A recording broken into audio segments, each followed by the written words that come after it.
अगर आप इंग्लिश बोलते वक्त बार बार अटक जाते हो या फिर समझ में नहीं आता है कि टेंस को कैसे बनाना है, तो आज की ये वीडियो आपके लिए बहुत हेल्पफुल होने वाला है। क्योंकि आज से हम शुरू करने वाले हैं इंग्लिश ग्रामर का सबसे इम्पोर्टेंट टॉपिक, वो है टेंस। तो everyone, welcome back to the Talk Nest English channel में आपका स्वागत है। तो इससे पिछले वीडियो में हमने पढ़ा था स्टेट ऑफ पोजीशन के बारे में और समझा था कि उसका यूज़ कैसे करना है, जिसमें हमने डिटेल में हैज़, हैव और हैड का यूज़ किया था कि इनका यूज़ कैसे करते हैं। और अब हम शुरू करने जा रहे हैं एक नई टॉपिक एक नई और बहुत ही important topic, that is a tense. अगर आप टेंस को अच्छे से समझ लेते हो तो इंग्लिश बोलना, लिखना, समझना बहुत आसान हो जाएगा, क्योंकि इंग्लिश का लगभग हर सेंटेंस किसी ना किसी टेंस पर बेस्ड होता है। तो सबसे पहले समझते हैं कि टेंस क्या होता है। टेंस हमें बताता है कि कोई भी काम कब हुआ, कब हो रहा है या फिर वो काम कब होगा। सिंपल वर्ड में मैं आपको समझाता हूँ कि टेंस होता क्या है। टेंस को 3 कैटेगरीज में डिवाइड किया गया है। जो फर्स्ट है हमारा प्रेजेंट, जिसको वर्तमान काल कहते हैं। सेकंड है हमारा पास्ट, जिसको भूतकाल कहते हैं। और थर्ड है जो हमारा फ्यूचर, जिसको भविष्य काल कहते हैं। तो इन तीनों को हम डिटेल में समझने वाले हैं। जो हमारा टेंस होता है प्रेजेंट, पास्ट, फ्यूचर, इन तीनों टेंस को आगे 4 पार्ट में और डिवाइड किया गया है। जैसे प्रेजेंट इंडेफिनेट है तो इसको प्रेजेंट सिंपल भी कहते हैं। फिर आता है हमारा कंटिन्यूस, जिसमें कोई काम लगातार चल रहा होता है उसको कंटिन्यूस कहते हैं। फिर थर्ड होता है जो प्रेजेंट परफेक्ट होता है। प्रेजेंट परफेक्ट में कोई काम हमारा कंप्लीट हो चुका होता है। और जो प्रेजेंट परफेक्ट कंटिन्यूस होता है उसमें क्या होता है कि कोई भी काम एक समय से चल रहा होता है। इन चारों टेंस को हम बिल्कुल बेसिक से और डिटेल में समझेंगे। सबसे पहले प्रेजेंट का हम पहचान देखते हैं कि प्रेजेंट का सेंटेंस कैसा होता है। जिस सेंटेंस में या जिस वाक्य के अंत में है, हूँ, हो, अगर ऐसा कुछ आता है वर्ड, तो वो हमारा हमेशा प्रेजेंट का होता है।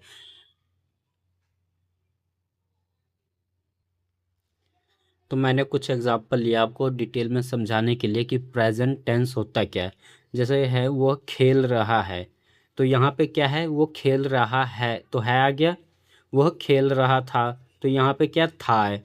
वो खेल रहा होगा तो यहाँ पे क्या होगा। वह पढ़ता है तो यहाँ पे क्या है।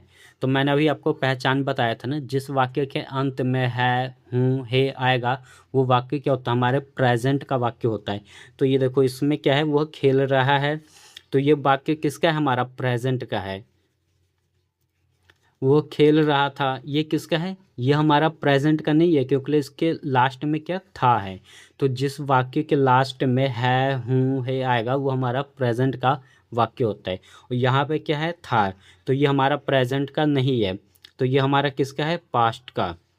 थर्ड क्या है, वो खेल रहा होगा, तो यहाँ पे क्या है, होगा, तो ये भी हमारे प्रेजेंट टेंस का वाक्य नहीं है, ये हमारा फ्यूचर का है।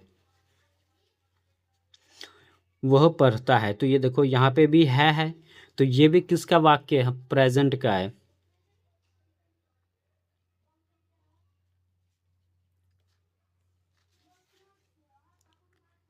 लेकिन टेंशन लेने की बिल्कुल ज़रूरत नहीं है। इस सीरीज़ में हम हर टेंस को बिल्कुल बेसिक से और इजी लैंग्वेज में सीखेंगे।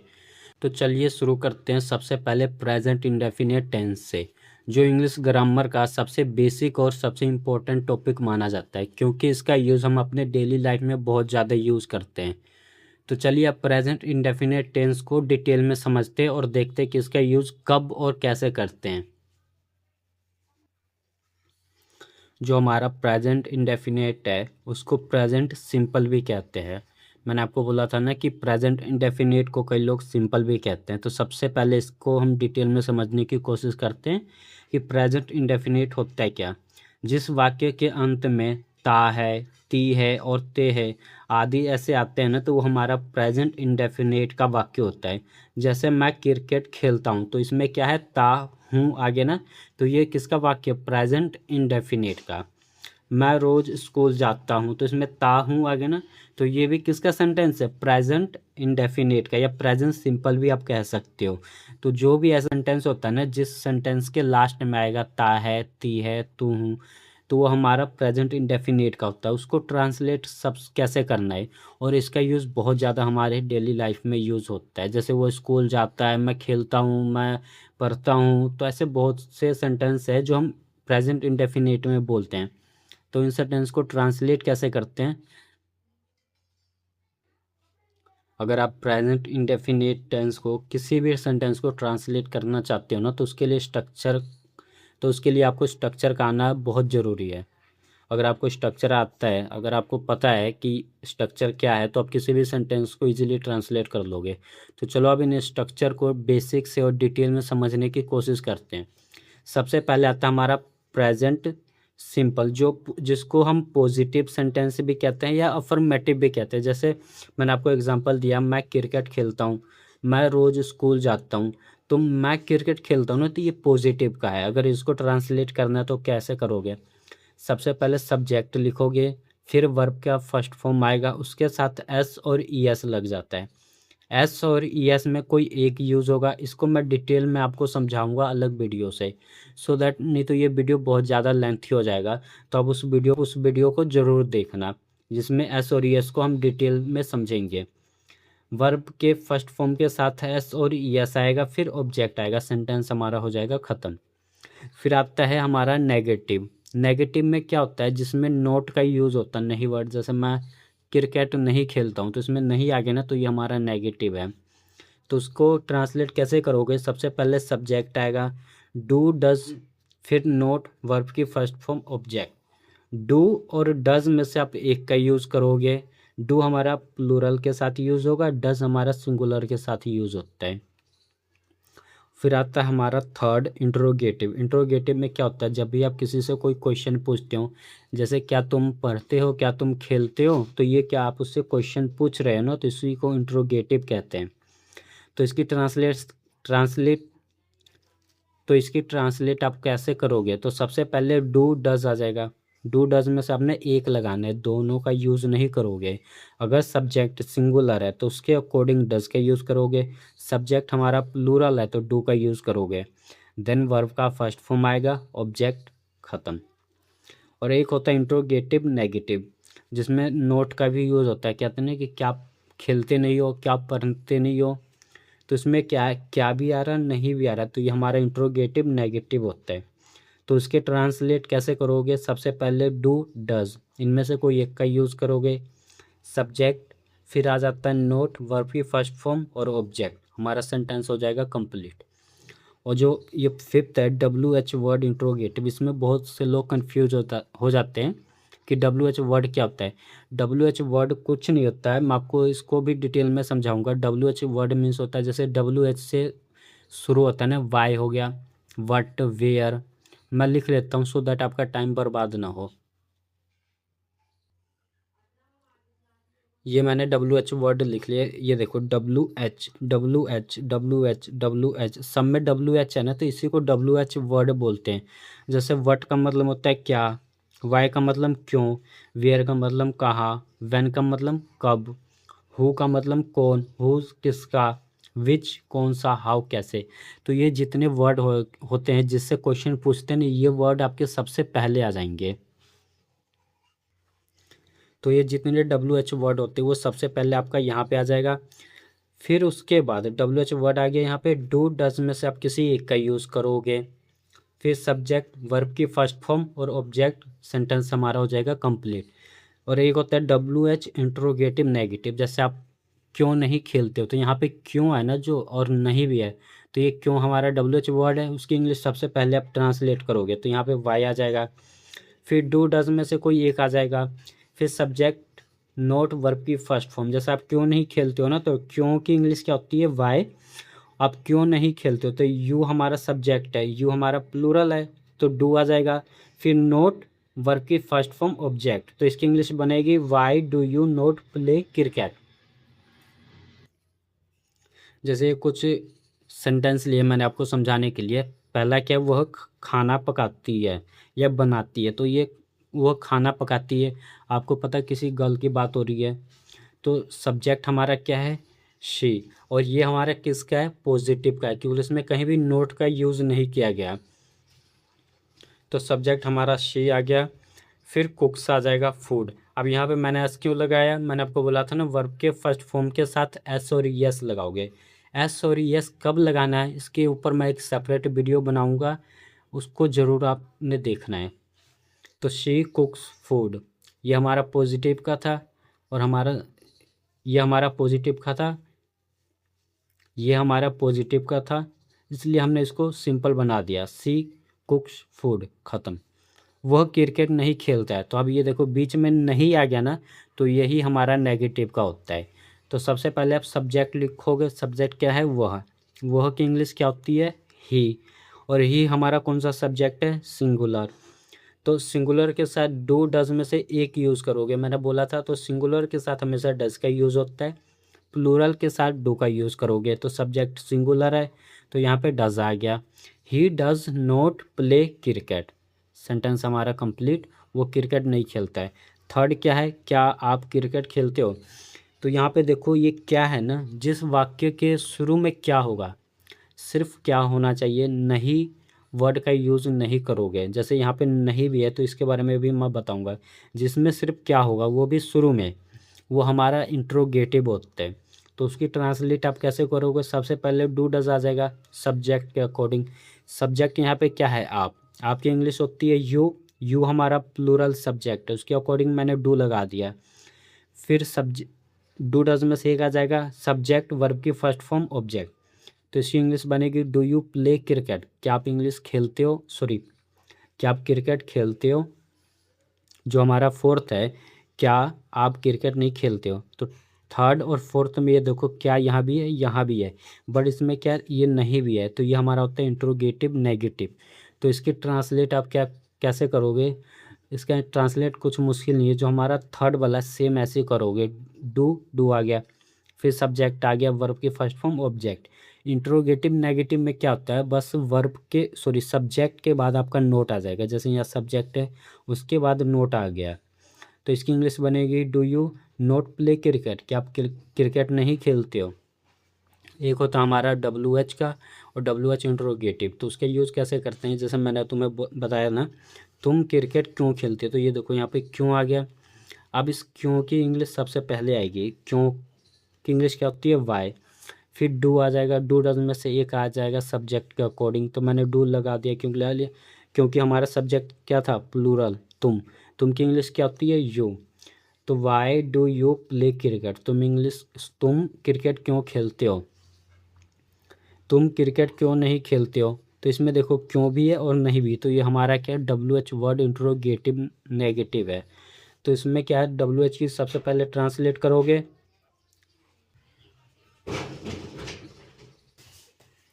तो सबसे पहले आप डब्ल्यू एच की ट्रांसलेट करोगे, क्योंकि इंग्लिश क्या होती है, वाई। फिर डू डज में से हमारा एक आ जाएगा, तो मैंने डू लिख दिया क्योंकि सब्जेक्ट हमारा क्या था, प्लूरल। उसके बाद फिर आप नोट लगाओगे, इसमें W H word interrogative negative में क्या होता है, जो हमारा सब्जेक्ट होता है उसके बाद ही नोट लग जाता है। फिर वर्ब की फर्स्ट फॉर्म, फिर ऑब्जेक्ट, सेंटेंस हमारा कंप्लीट। तो इसकी इंग्लिश क्या बनेगी, why do you not play cricket, तुम क्रिकेट क्यों नहीं खेलते हो।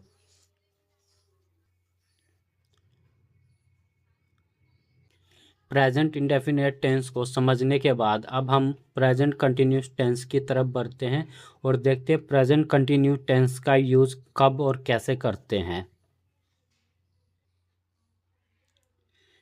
प्रेजेंट कंटिन्यूस क्या होता है, प्रेजेंट कंटिन्यूस का मतलब है कि जैसे कोई काम कंटिन्यूसली लगातार चल रहा है तो उसको प्रेजेंट कंटिन्यूस कहते हैं।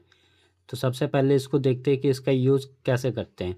जिस वाक्य के अंत में रहा है, रही है, रहे हैं आदि आता है, वो हमारा प्रेजेंट कंटिन्यूस का वाक्य होता है। जैसे कि वो खेल रहा है, तो इसमें क्या है कि वो खेल रहा है, ये काम अभी कंटिन्यूस लगातार चल रहा है, वो अभी भी खेल रहा है, तो ये हमारा प्रेजेंट कंटिन्यूस का होता है। हम पढ़ रहे हैं, तो इसमें हम स्टडी अभी भी कर रहे हैं ना, तो लगातार जिसमें कोई काम चल रहा होता है तो उसको कंटिन्यूस कहते हैं। तो इसका यूज़ कब और कैसे करते हैं, अब इसको समझते हैं डिटेल में।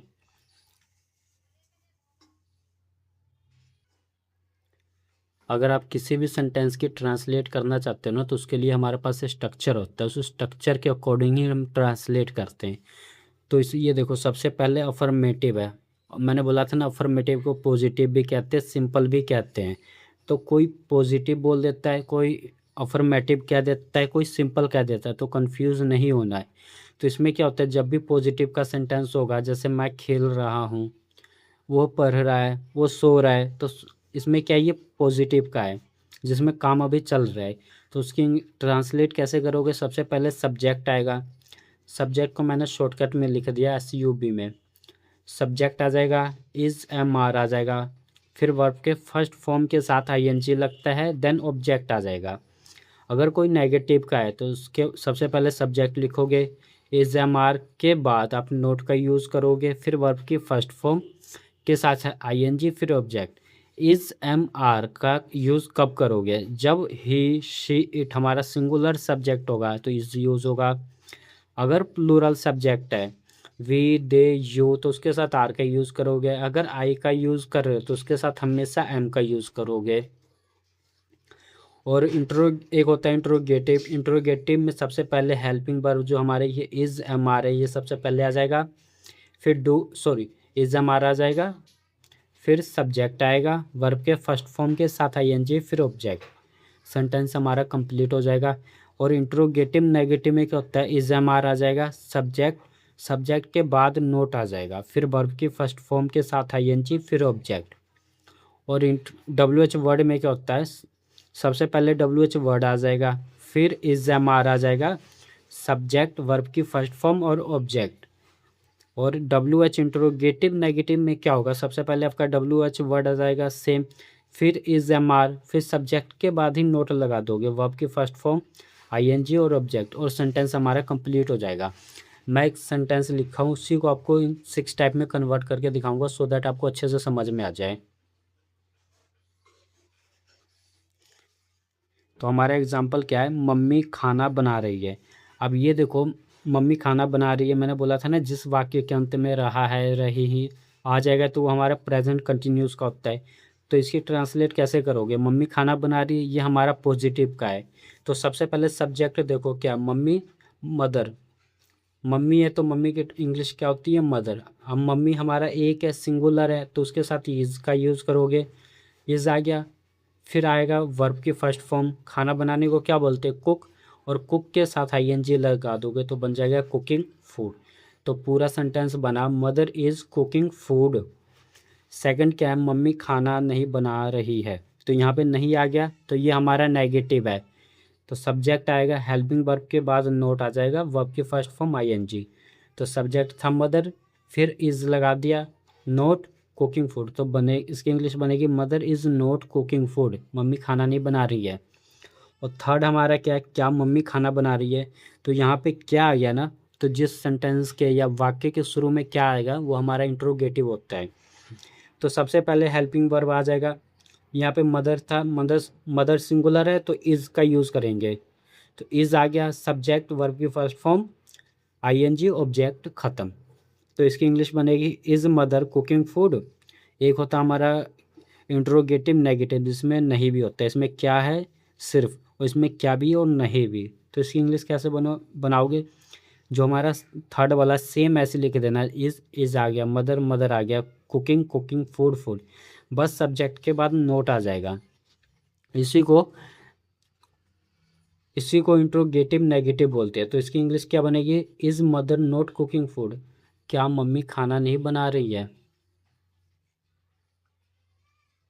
पांचवा हमारा क्या, WH में क्या होता है, मम्मी खाना क्यों बना रही है, तो ये जो हमारा क्यों है ना, यही हमारा WH वर्ड है। तो सबसे पहले इसकी ट्रांसलेट करो, तो क्यों की इंग्लिश होती है वाई मैंने लिख दिया।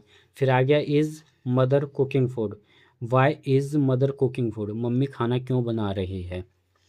जो हमारा सिक्स्थ है, मम्मी खाना क्यों नहीं बना रही, इसमें क्यों भी और नहीं भी, तो ये हमारा WH इंट्रोगेटिव है। तो सबसे पहले WH के सेम हमने ट्रांसलेट किया, फिर हमारा इज़ आ गया, मदर, उस सब्जेक्ट के बाद ही नोट का यूज़ करोगे, फिर कुकिंग फूड, तो इसकी इंग्लिश क्या बनेगी, why is mother not cooking food, mummy खाना क्यों नहीं बना रही है।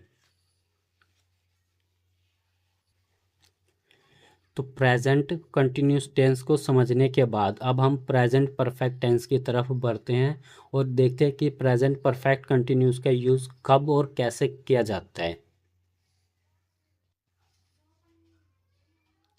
तो प्रेजेंट परफेक्ट में क्या होता है, जिस वाक्य के अंत में लिया है, दिया है, चुका है, चुकी है और चुके हैं आदि ऐसे वाक्य आता है ना, तो वो हमारे प्रेजेंट परफेक्ट का होता है। जैसे कि मैंने खाना खा लिया है, मैंने क्रिकेट खेल लिया है। तो कंटिन्यूस में क्या था कि मैं क्रिकेट खेल रहा हूँ, तो तो वो काम हमारा लगातार चल रहा था। और इसमें क्या है कि मैंने क्रिकेट खेल लिया है, तो क्रिकेट मैं खेल चुका हूँ, क्रिकेट खेलने का काम ख़त्म हो गया।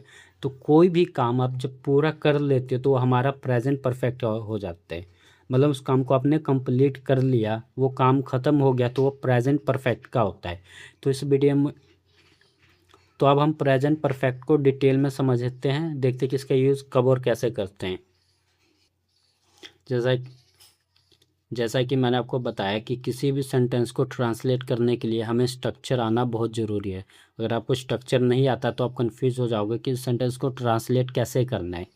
तो सबसे पहले आप सब्जेक्ट लिखोगे, सब्जेक्ट के बाद हैज़ और हैव का यूज़ करोगे। हैज़ हैव में से कोई एक लगाओगे। सिंगुलर के साथ हैज़ का यूज़ होता है, प्लूरल के साथ हैव का यूज़ होगा। फिर वर्ब की थर्ड फॉर्म आएगा ऑब्जेक्ट, सेंटेंस हमारा कंप्लीट हो जाएगा। और नेगेटिव में क्या होगा, ये हमारा पॉजिटिव का था, ये नेगेटिव है। ये नेगेटिव में क्या होगा, सबसे पहले सब्जेक्ट हैज़ हैव, इसके साथ नोट आ जाएगा वर्ब की थर्ड फॉर्म, फिर ऑब्जेक्ट। हैज़ हैव में से कोई एक लगाओगे। फिर इंट्रोगेटिव में क्या होगा, जो हमारा हैज़ हैव है इसको सबसे पहले लिख दोगे हैज़ हैव, फिर सब्जेक्ट आ जाएगा वर्ब की थर्ड फॉर्म, फिर ऑब्जेक्ट। और इंट्रोगेटिव नेगेटिव में क्या होता है, हैज़ हैव आ जाएगा, इनमें से कोई एक सब्जेक्ट के बाद हमारा नोट आ जाएगा, फिर वर्ब की थर्ड फॉर्म ऑब्जेक्ट, सेंटेंस हमारा कंप्लीट हो जाएगा। और डब्ल्यू एच इंट्रोगेटिव में क्या होता है, सबसे पहले डब्ल्यू एच वर्ड लिखोगे, फिर has have W H word, फिर हैज़ हैव आ जाएगा सब्जेक्ट, उसके बाद वर्ब की थर्ड फॉर्म, फिर ऑब्जेक्ट, सेंटेंस हमारा कंप्लीट। और डब्ल्यू एच इंट्रोगेटिव नेगेटिव में क्या होता है, सबसे पहले आप डब्ल्यू एच वर्ड लिखोगे, फिर हैज़ हैव आ जाएगा सब्जेक्ट, और सब्जेक्ट के बाद ही नोट आ जाता है हमारा, फिर नोट आ जाएगा वर्ब की थर्ड फॉर्म और ऑब्जेक्ट, और ये भी हमारा सेंटेंस हो जाएगा कंप्लीट। मैं एक एग्जांपल ले लेता हूँ सो दैट आपको अच्छे से समझ में आ जाएगा। तो हमारा एग्जांपल है, मम्मी ने खाना बना लिया है। तो कंटिन्यूस में क्या था कि मम्मी खाना बना रही है। तो उस टाइम क्या था कंटिन्यूस में कि काम वो चल रहा था, मम्मी खाना बना रही थे, और मम्मी ने अब खाना बना लिया है। तो मतलब खाना बनाने का काम पूरा हो गया है। तो वो हमारा किस में हो गया, परफेक्ट में हो गया। तो मम्मी सिंगुलर है, तो मदर आ जाएगा, मैंने बोला ना सिंगुलर में हैज़ हैव में से किसी एक का यूज़ करोगे। तो सब्जेक्ट हैज़ हैव में से एक का यूज़ मैंने किया हैज़, क्योंकि सब्जेक्ट सिंगुलर था, फिर वर्ब की थर्ड फॉर्म और ऑब्जेक्ट, और सेंटेंस हमारा हो जाएगा यहीं पे कंप्लीट। तो mother has cooked food, mummy ने खाना बना लिया है। मम्मी ने खाना नहीं बनाया है, तो मम्मी ने खाना नहीं बनाया, तो इसमें नहीं आ गया ना, तो ये हमारा क्या है, नेगेटिव का। तो नेगेटिव में क्या होता है, हेल्पिंग वर्ब के बाद ही नोट आ जाएगा। तो हेल्पिंग वर्ब उसमें क्या है, हैज़ हैव, तो हैज़ हमारा है helping verb. Mother has not cooked food. और थर्ड क्या है, क्या मम्मी ने खाना बनाया है, तो इसमें देखो क्या आ गया ना, तो क्या हमारा इंट्रोगेटिव का होता है, तो उसमें कुछ नहीं होता है, जो हमारा हेल्पिंग वर्ब होगा उसको सबसे पहले आगे कर दो। तो हेल्पिंग वर्ब मैंने लिख दिया हैज़, फिर सब्जेक्ट आ गया वर्ब की थर्ड फॉर्म ऑब्जेक्ट, सेंटेंस हमारा complete. Has mother cooked food, क्या मम्मी ने खाना बना लिया है, ये हमारा सेंटेंस है, हो गया कंप्लीट। और इंट्रोगेटिव नेगेटिव में क्या होता है कि नोट का भी यूज़ होता है, उसमें कुछ नहीं है, बस सब्जेक्ट के बाद आपका नोट आ जाएगा, बाकी सारा सेंटेंस जो हमारा ये इंट्रोगेटिव है थर्ड वाला सेम रहेगा, बस इंट्रोगेटिव नेगेटिव में सब्जेक्ट के बाद नोट आ जाता है। तो इसकी इंग्लिश क्या बनेगी, has mother not cooked food, क्या मम्मी ने खाना नहीं बनाया है। और जैसे और डब्ल्यू एच वर्ड में क्या होता है, जैसे मम्मी ने खाना कैसे बनाया, तो यहाँ पे ये कैसे है ना, ये हमारा एक डब्ल्यू एच वर्ड है। तो सबसे पहले इसकी ट्रांसलेट कर दो, कैसे की इंग्लिश क्या होती है, आप बताओ, हाउ। तो सबसे पहले मैंने हाउ लिख दिया, फिर आगे हमारा हेल्पिंग वर्ब, सब्जेक्ट, वर्ब की थर्ड फॉर्म, ऑब्जेक्ट, सेंटेंस हमारा हो गया complete. How has mother cooked food, mummy ने खाना कैसे बनाया है। मम्मी ने खाना क्यों नहीं बनाया, तो इसमें क्यों और नहीं, ये देखो ये डब्ल्यू एच वर्ड भी है और नहीं भी है, तो इसी को डब्ल्यू एच इंट्रोगेटिव नेगेटिव बोलते हैं। तो सबसे पहले डब्ल्यू एच वर्ड की ट्रांसलेट कर दो। क्यों की इंग्लिश क्या होती है, वाई, तो वाई मैंने लिख दिया। फिर हैज़ आ गया और सब्जेक्ट आ गया, सब्जेक्ट के बाद नोट आ गया, कुकड वर्ब की थर्ड फॉर्म, फिर object. Why has mother not cooked food, ये भी देखो कितना इजीली ट्रांसलेट हो गया।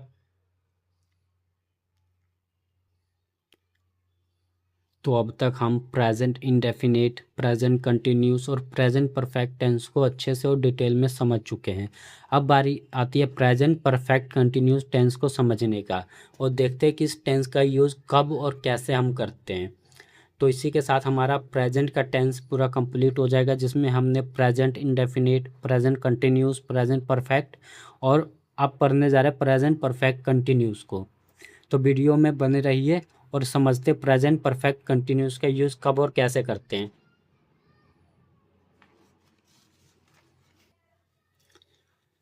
प्रेजेंट परफेक्ट कंटिन्यूस में क्या होता है, जिस वाक्य के अंत में रहा है, रही है और रहे हैं आता है प्लस कोई समय से चल रहा होगा।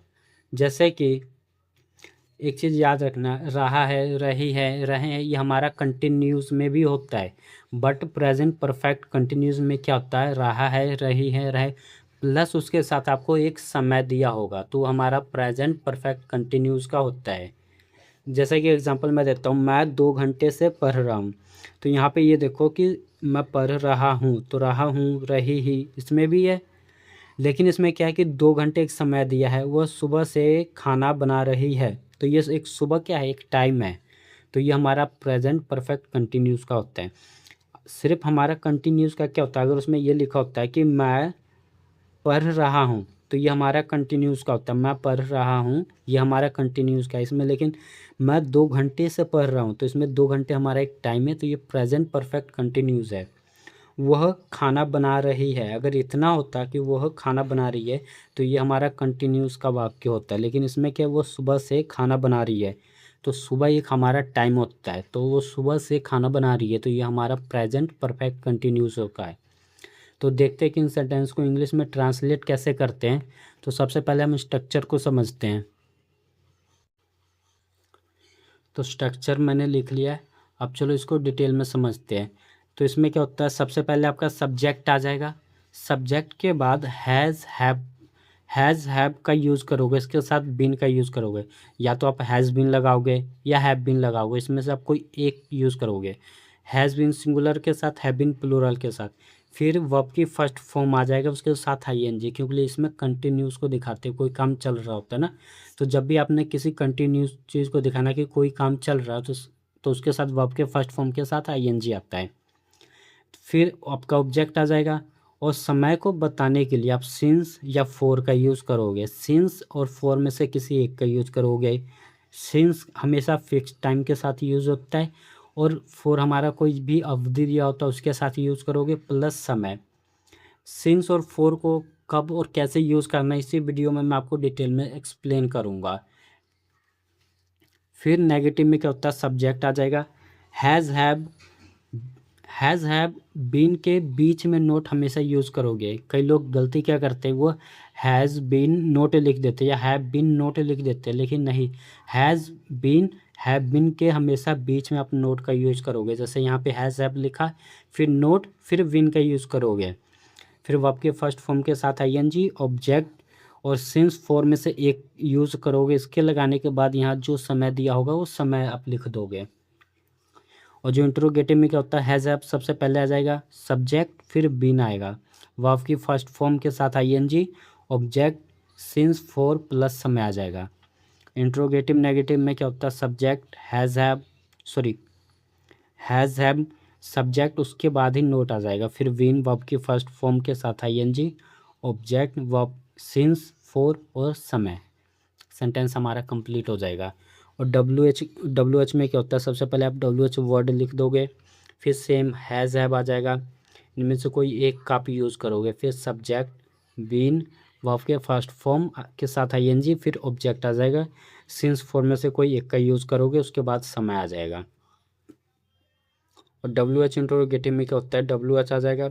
हैज़ ऐप सब्जेक्ट के बाद आप नोट का यूज़ करोगे, फिर बीन आएगा वर्ब की फर्स्ट फॉर्म और आईएनजी प्लस ऑब्जेक्ट आ जाएगा। सिंस फॉर में से कोई एक का यूज़, फिर समय, और सेंटेंस हमारा कंप्लीट हो जाएगा। जैसे मैंने एक सेंटेंस लिखा है, हम कई दिनों से अंग्रेजी सीख रहे हैं। तो यहाँ पे देखो टाइम क्या है, सबसे पहले आपको समय पहचानना है कि वाक्य में समय क्या दिया है।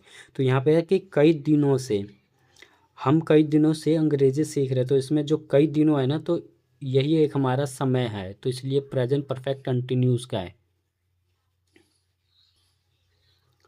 मैं 2 घंटे से नहीं पढ़ रहा हूँ, तो ये हमारा क्या नहीं आ गया ना, तो ये नेगेटिव का है।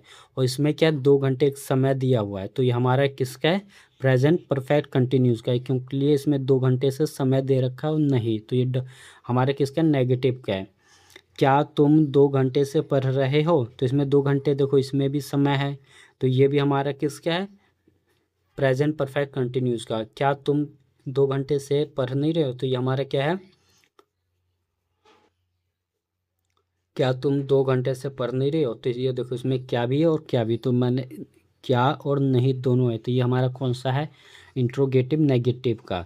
और फिफ्थ बोला क्या, तुम सुबह से क्यों पढ़ रहे हो, खेल रहे हो, सॉरी, तुम सुबह से क्यों खेल रहे हो, तो इसमें क्यों आ गया ना, और समय भी है सुबह से, तो ये हमारा किसका है, डब्ल्यू एच का है। वो सुबह से क्यों नहीं खेल रहा, तो इसमें क्यों भी और नहीं भी, तो ये भी हमारा किसका है, डब्ल्यू एच इंट्रोगेटिव नेगेटिव का। तो इसकी ट्रांसलेट आप कैसे करोगे, सबसे पहले ये जो हमारा एक देखो, हम कई दिनों से अंग्रेजी सीख रहे हैं, तो सब्जेक्ट हम है, हम की इंग्लिश क्या होती है, वी, और आपको पता है वी हमारा प्लूरल सब्जेक्ट है, तो उसके अकॉर्डिंग मैंने हैव बीन का यूज़ किया, फिर वर्ब की फर्स्ट फॉर्म के साथ आईएनजी लगा दिया।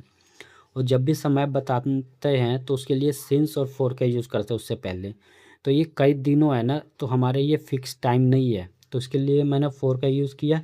और कई दिनों को मैनी डेज बोलते हैं, तो मैंने मैनी डेज लिख दिया, सेंटेंस हमारा कंप्लीट हो गया। तो इसकी इंग्लिश क्या बनेगी, we have been learning English for many days.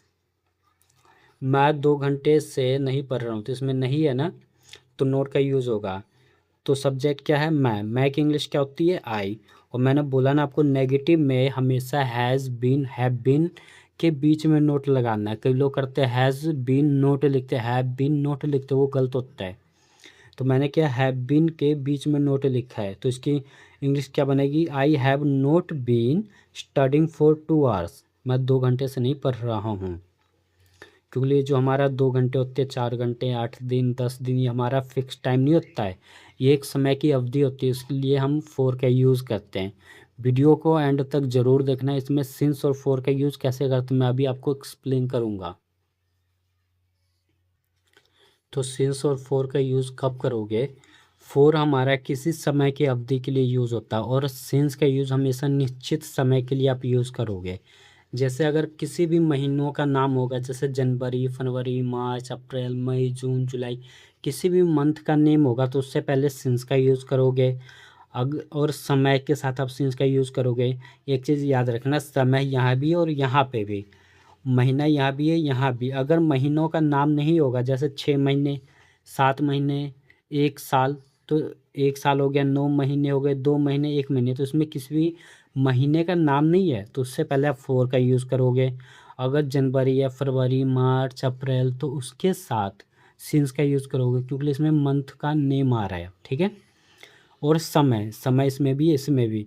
अगर जैसे आपको जैसे लिखा था 2 घंटे से, 3 घंटे से, 4 घंटे से, तो 2, 3, 4 घंटे क्या, ये हमारा समय का अवधि है, फिक्स टाइम नहीं है, तो इसलिए उसका साथ फॉर का यूज़ करोगे। अगर उसी के जगह ये लिखा होता है कि 1 बजे से, 2 बजे से, 4 बजे से, तो ये फिक्स टाइम है, क्योंकि घड़ी में हमारा 2 बजे, 3 बजे, 4 बजे फिक्स टाइम होता है, हम देख सकते हैं, तो इसलिए वहाँ पे सिंस का यूज़ करोगे। अगर कोई भी हमारा डे होता है, जैसे संडे हो गया, मंडे हो गया, अगर वो आ गया, दिन के नाम आ जाए, संडे, मंडे, तो उसके साथ सिंस का यूज़ करोगे। जैसे सीधा अगर 2 दिन 3 दिन 4 दिन 5 दिन तो फोर का यूज़ करोगे। संडे मंडे जो हमारा वीकेंड नेम होता है उससे पहले आप सिंस का यूज़ करोगे।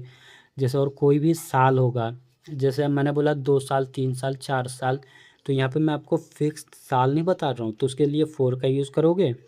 मैंने बोल दिया 2023 से लेके अभी तक 2019 2020 2027, तो ये हमारा क्या एक साल है फिक्स, तो उसके लिए सिंस का यूज़ करोगे।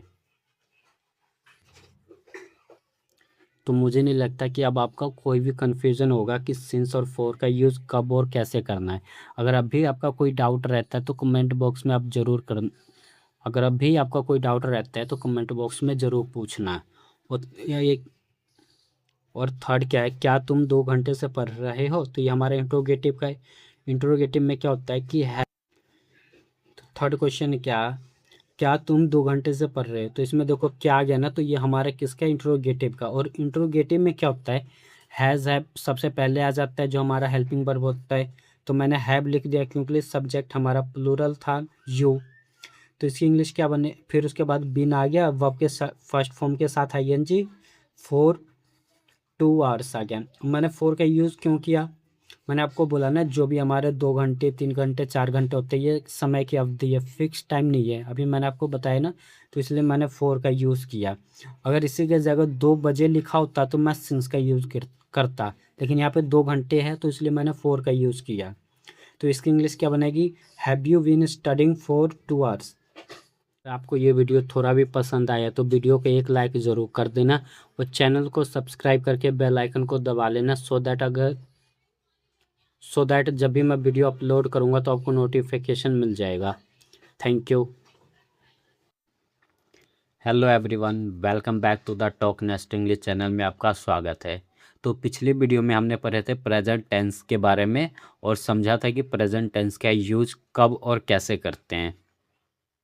अगर आपने वो वीडियो नहीं देखा है तो आई वुड रिकमेंड दैट कि सबसे पहले आप वो वीडियो देख लो, सो दैट आपको टेंस के बारे में पता चल जाएगा कि टेंस का मतलब क्या होता है और टेंस का यूज़ कब और कैसे करते हैं।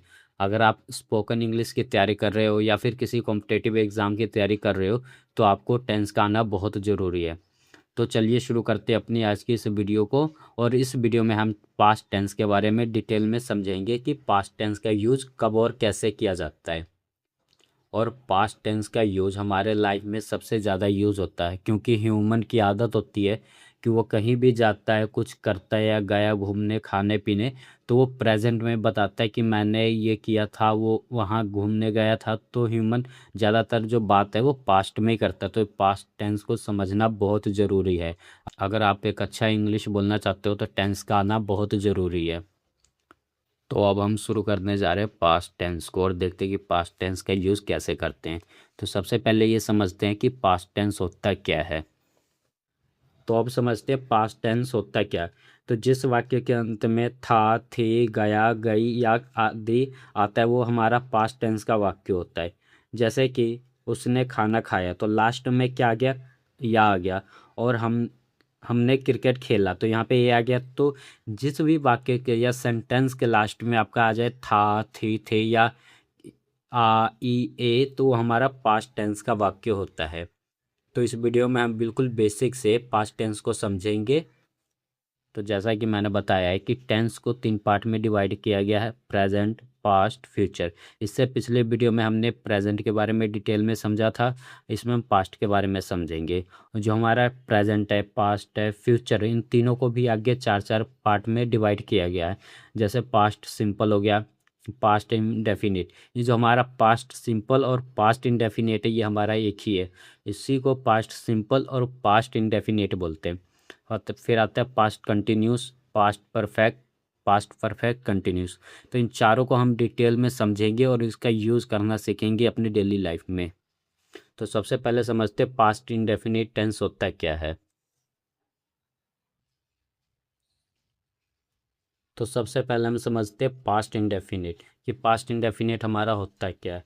जिस भी वाक्य के अंत में गया, किया, लिया, दिया, खाया, गई, गए आदि आते हैं तो हमारे पास्ट इंडेफिनिट के होते हैं या फिर था, थी आएगा। जैसे मैंने खाना खा लिया, वो क्रिकेट खेल लिया, तो ये हमारे किसके वाक्य, पास्ट इंडेफिनिट को, इसी को पास्ट सिंपल भी कहते हैं। अगर आप इन सेंटेंस को ट्रांसलेट करना चाहते हो तो आपको स्ट्रक्चर का आना बहुत ज़रूरी है। तो सबसे पहले हम देख लेते हैं स्ट्रक्चर क्या होता है पास्ट इंडेफिनिट का, फिर हम इसके कुछ एग्जाम्पल करेंगे। तो ये इसके स्ट्रक्चर है। सबसे पहले आता है अफर्मेटिव। अफर्मेटिव को सिंपल भी कहते हैं, फिर सब्जेक्ट आ जाएगा, वर्ब की सेकंड फॉर्म, फिर ऑब्जेक्ट, और हमारा सेंटेंस हो जाएगा कंप्लीट। और नेगेटिव में क्या होता है, सब्जेक्ट आ जाएगा, फिर डिड नॉट आएगा, फिर वर्ब की फर्स्ट फॉर्म ऑब्जेक्ट। एक चीज़ याद रखना, वर्ब की सेकंड फॉर्म सिर्फ पॉजिटिव में आएगा, बाकी सब में वर्ब का सेकंड फॉर्म यूज़ होगा, क्योंकि जो हमारा डिड है ये खुद हमारा वर्ब का सेकंड फॉर्म है, और किसी भी सेंटेंस में सेम वर्ब नहीं आ सकता, जैसे V2 और V2 ये कभी भी नहीं आ सकता है। तो इसलिए यहाँ पे ये हमारा सेकंड फॉर्म आ गया पास्ट को बताने के लिए, इसलिए अब हम V1 यूज़ करेंगे। और जब भी आप इंट्रोगेटिव का और जब भी आप इंट्रोगेटिव की बात करते हो तो डिड को सबसे पहले आगे रख देना, फिर सब्जेक्ट आ जाएगा, वर्ब की फर्स्ट फॉर्म ऑब्जेक्ट, और हमारा सेंटेंस हो जाएगा कंप्लीट। और इंट्रोगेटिव नेगेटिव में क्या होता है, डिड आ जाएगा, सब्जेक्ट के बाद नोट आ जाता है, फिर वर्ब की फर्स्ट फॉर्म ऑब्जेक्ट, और सेंटेंस हो जाएगा कंप्लीट। और WH इंट्रोगेटिव में क्या होता है कि WH का वर्ड जो होता है सबसे पहले आ जाएगा, फिर डिड आएगा, सब्जेक्ट, वर्ब की फर्स्ट फॉर्म ऑब्जेक्ट। और WH वर्ड इंट्रोगेटिव नेगेटिव में क्या होगा, सबसे पहले आप WH की ट्रांसलेट करोगे, फिर डिड आ जाएगा, सब्जेक्ट के बाद ही नोट आ जाता है, वर्ब की फर्स्ट फॉर्म और ऑब्जेक्ट। और जो हमारा पास्ट में है हेल्पिंग वर्ब, सबके साथ आप डिड का यूज़ करोगे। तो अब चलो इसके कुछ हमें एग्जांपल देखते हो, इसको डिटेल में समझने की कोशिश करते हैं कि पास्ट इंडेफिनिट होता है क्या है। ये कुछ मैंने पास्ट इंडेफिनिट के सेंटेंस लिखा आपको समझाने के लिए कि इसका यूज़ कैसे करते हैं और इसके क्वेश्चन जो सेंटेंस होते हैं वो कैसे होते हैं। तो सबसे पहले कि मैंने खाना खाया, तो ये देखो मैंने खाना खाया, लास्ट में क्या है, आ गया कि मैंने खाना खा लिया है, सॉरी है नहीं आएगा, है हूँ, तो जिस वाक्य में भी आएगा वो हमारा प्रेजेंट का होगा। इसमें ना आपका है हूँ कुछ नहीं आएगा, गागे नहीं आएगा, या तो आएगा जैसे खाना खाया, यहाँ पे ख़त्म हो जाएगा ई, जैसे वो स्कूल गई, या फिर था थी आएगा, तो वो हमारे किसके, पास्ट के वाक्य होता है।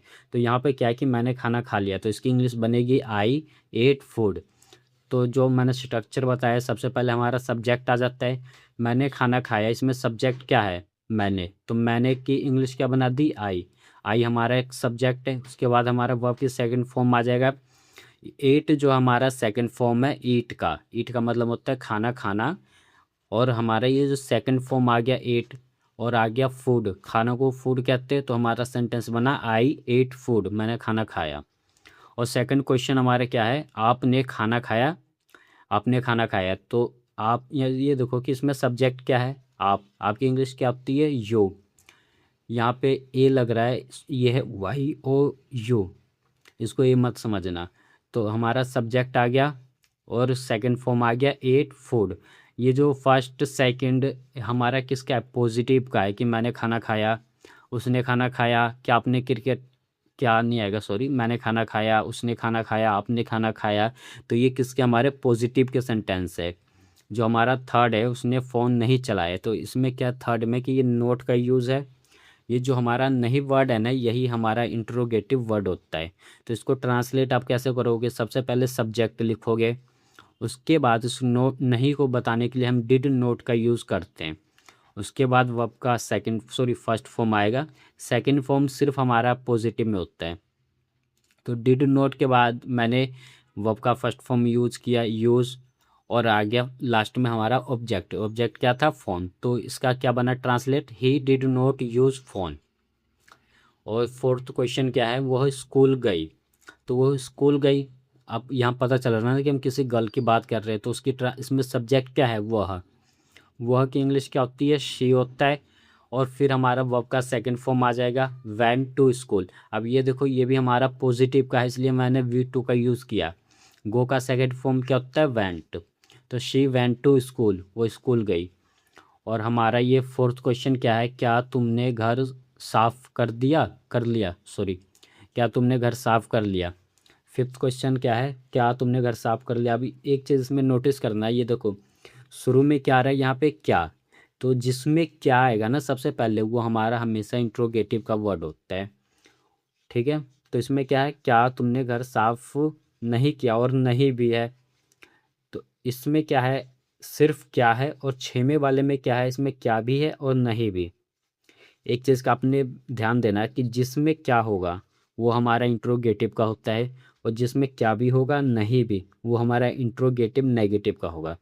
तो इसकी ट्रांसलेट आप कैसे करोगे, सबसे पहले हेल्पिंग वर्ब आ जाएगी। हेल्पिंग वर्ब हमारा क्या है, डिड। तो अब मैं इसकी ट्रांसलेट करता हूँ,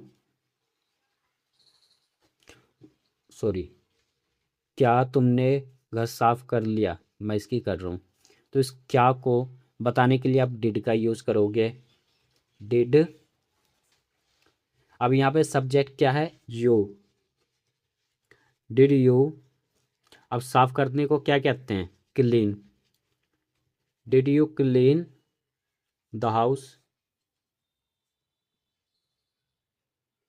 तो इसकी इंग्लिश बन गई did you clean the house, क्या तुमने घर साफ कर लिया। और छेमा क्या है, क्या तुमने घर साफ नहीं किया। तो इसमें नहीं भी है तो नेगेटिव है, इंट्रोगेटिव नेगेटिव। इस क्या के लिए आप क्या लिखोगे, डिड। फिर हेल्पिंग वर्ब के बाद क्या आता है हमारा, सब्जेक्ट। तो इसमें सब्जेक्ट क्या है, तुमने। तुमने की इंग्लिश क्या होती है, यो। फिर आ जाएगा हमारा वर्ब, डिड यू, सॉरी एक चीज, जब भी आप इंट्रोगेटिव नेगेटिव बनाओगे ना तो हमारा सब्जेक्ट के बाद ही नोट का यूज़ होता है। तो यहाँ पे मैंने नोट लिख दिया, did you note clean the house. ये भी हमारा हो गया। सेवन्थ क्वेश्चन क्या है, तुमने उसे क्यों मारा। अब ये देखो यहाँ पे क्यों है ना, तो यही हमारा WH वर्ड है। जब भी किसी भी सेंटेंस के बीच में क्यों, कैसे, कब, कहाँ आ जाए ना, तो वो हमारा WH वर्ड होता है।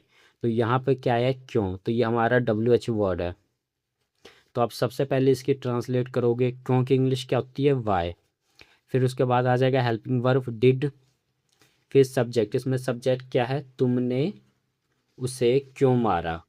तो इसकी इंग्लिश क्या बनेगी, सब्जेक्ट हमारा क्या है, यू, और मारने को क्या बोलते हैं, बीट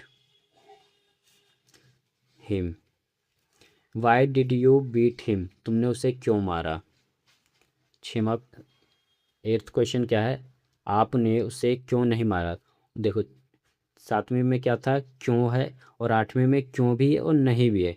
तो यही हमारा क्या WH वर्ड का जो इंट्रोगेटिव नेगेटिव है वो है। तो इसको छवें वाले से हम ट्रांसलेट करेंगे। तो उसमें क्या होता है, सबसे पहले आपका WH की करोगे इंग्लिश, क्यों। क्यों की इंग्लिश क्या होती है, वाई। फिर उसके बाद क्या है, हेल्पिंग वर्ब डिड। फिर आ जाएगा सब्जेक्ट, तो सब्जेक्ट क्या है, यू। और जब भी इंट्रोगेटिव नेगेटिव की ट्रांसलेट करोगे तो सब्जेक्ट के बाद ही क्या आता है, नोट। फिर वर्ब का फर्स्ट फॉर्म, और आ जाएगा object him. Why did you not beat him, कैसे बोलोगे, why did you not beat him. तो देखो इसकी भी हमने ट्रांसलेट कर लिया। आई होप कि अब आपको पास्ट सिंपल बहुत इजी लगेगा और आपको ये समझ में आ गया। अगर कुछ भी पास्ट सिंपल में आपको समझ में नहीं आया तो कमेंट करके आप मेरे से पूछ सकते हो। तो पास्ट सिंपल हमारा कंप्लीट हो गया। अब बारी आती है पास्ट कंटिन्यूस को समझने की, और देखते हैं कि उसके यूज़ कब और कैसे हम करते हैं। तो चलो शुरू करते हैं पास्ट कंटिन्यूस को। तो मैंने लिख लिया पास्ट कंटिन्यूस क्या होता है। अब इसको समझने की हम कोशिश करते हैं। जिस वाक्य के अंत में रहा है, रही है, सॉरी रहा था, रही थी, रहे थे आदि आता है वो हमारे पास्ट कंटिन्यूस का वाक्य होता है। जैसे वह खेल रहा था, तो यहाँ पे क्या है, रहा था, वो खेल रहा था। मम्मी खाना बना रही थी, तो मम्मी खाना बना रही थी। हम डांस कर रहे थे, वो पढ़ रहा था, तो सब में रहा था। मतलब कोई भी काम जो आप पहले कर रहे थे उसको आप बताते हो। जैसे कंटिन्यूस में क्या होता है, कोई काम चल रहा होता है, और पास्ट कंटिन्यूस में कोई काम चल रहा था आप उसको बताते हो। जैसे मैं खेल रहा था, वो पढ़ रहा था, वो नाच रहा था, हम सीख रहे थे, हम इंग्लिश की वीडियो देख रहे थे। तो ये हमारा क्या है, पास्ट कंटिन्यूस। तो ऐसे सेंटेंस को ट्रांसलेट करने के लिए स्ट्रक्चर का आना बहुत ज़रूरी है। तो सबसे पहले हम स्ट्रक्चर समझते हैं, फिर इसके कुछ एग्जांपल देखेंगे और उसको समझने की कोशिश करेंगे। तो इसका स्ट्रक्चर क्या है, सबसे पहले आपका सब्जेक्ट आ जाएगा सिंपल में, फिर वॉज वर वर्ब की फर्स्ट फॉर्म और आईएनजी प्लस ऑब्जेक्ट आ जाएगा। वॉज वर में से आप किसी एक का यूज़ करोगे, ये सब्जेक्ट के अकॉर्डिंग आएगा। अगर सब्जेक्ट आपका सिंगुलर है तब तो वॉज का यूज़ करोगे, अगर प्लूरल है तो वर का यूज़ करोगे। लेकिन इसमें एक कंडीशन है कि आई के साथ भी हम वॉज का यूज़ करते हैं। आई हो गया, ही शी इट या किसी थर्ड पर्सन का सिंगल नाम होगा उसके साथ वॉज का यूज़ करोगे। बाकी जो हमारे सब्जेक्ट बच गए, वी दे यू या कोई नाम आ गया प्लूरल, तो उसके साथ वर का यूज़ करोगे। और नेगेटिव में क्या होता है, सबसे पहले सब्जेक्ट आ जाएगा, वॉज वर के बाद ही नोट लगाओगे, फिर वर्ब की फर्स्ट फॉर्म आईएनजी ऑब्जेक्ट। ये भी हमारा नेगेटिव फिर कंप्लीट हो जाएगा।